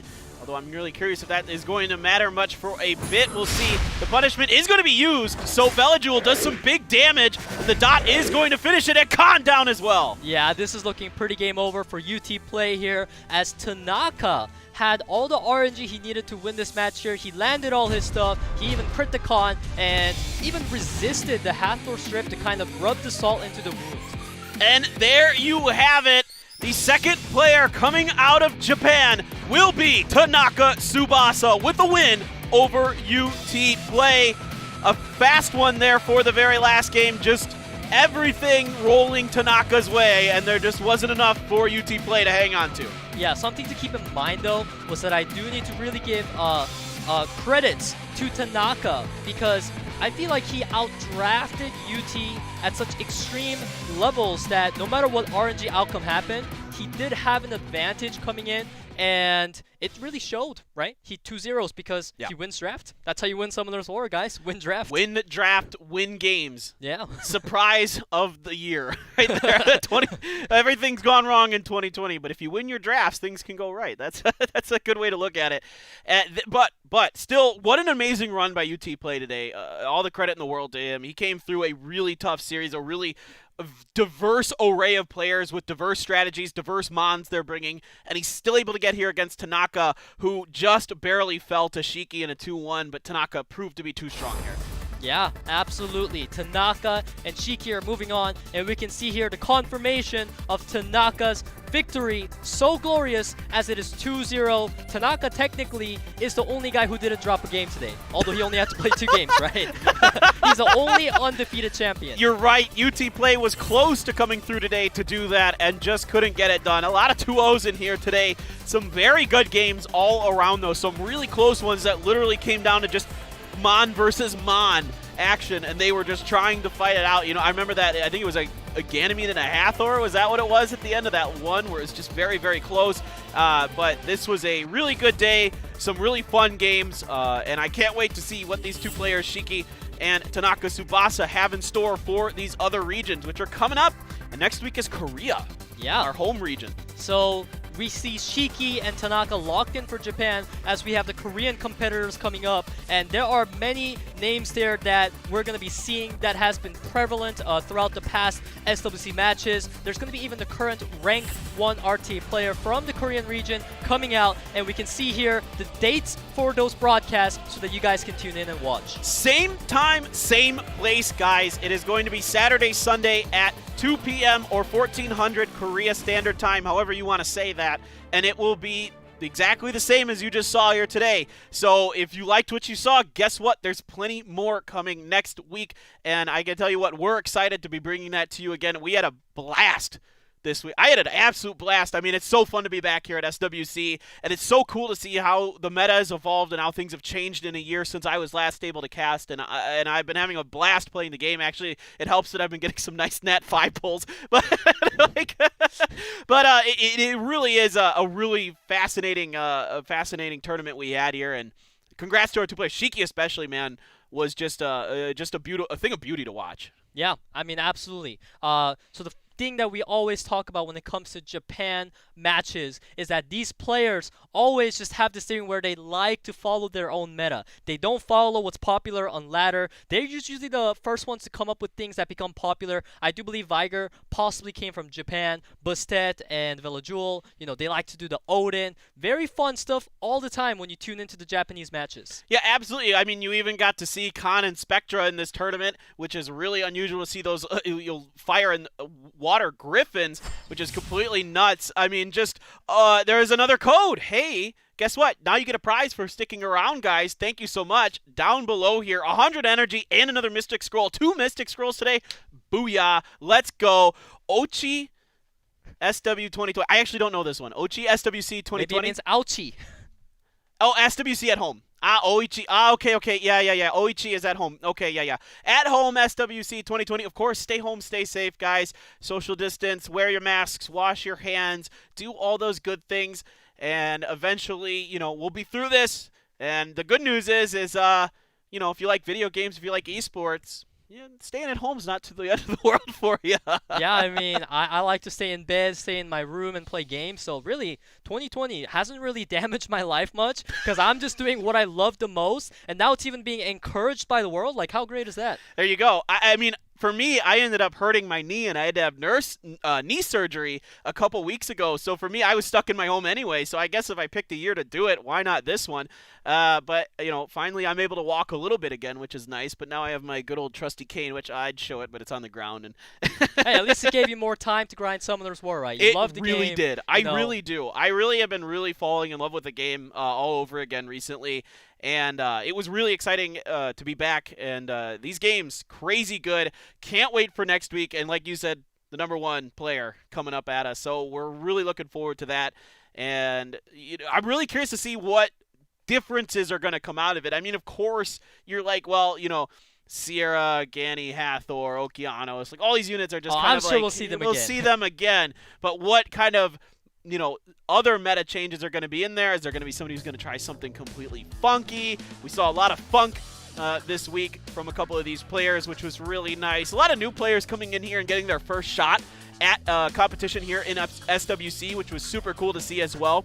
Some of them had some good runs, but at the end of the day, it is Tanaka Tsubasa coming through, and we are done. See you guys next week.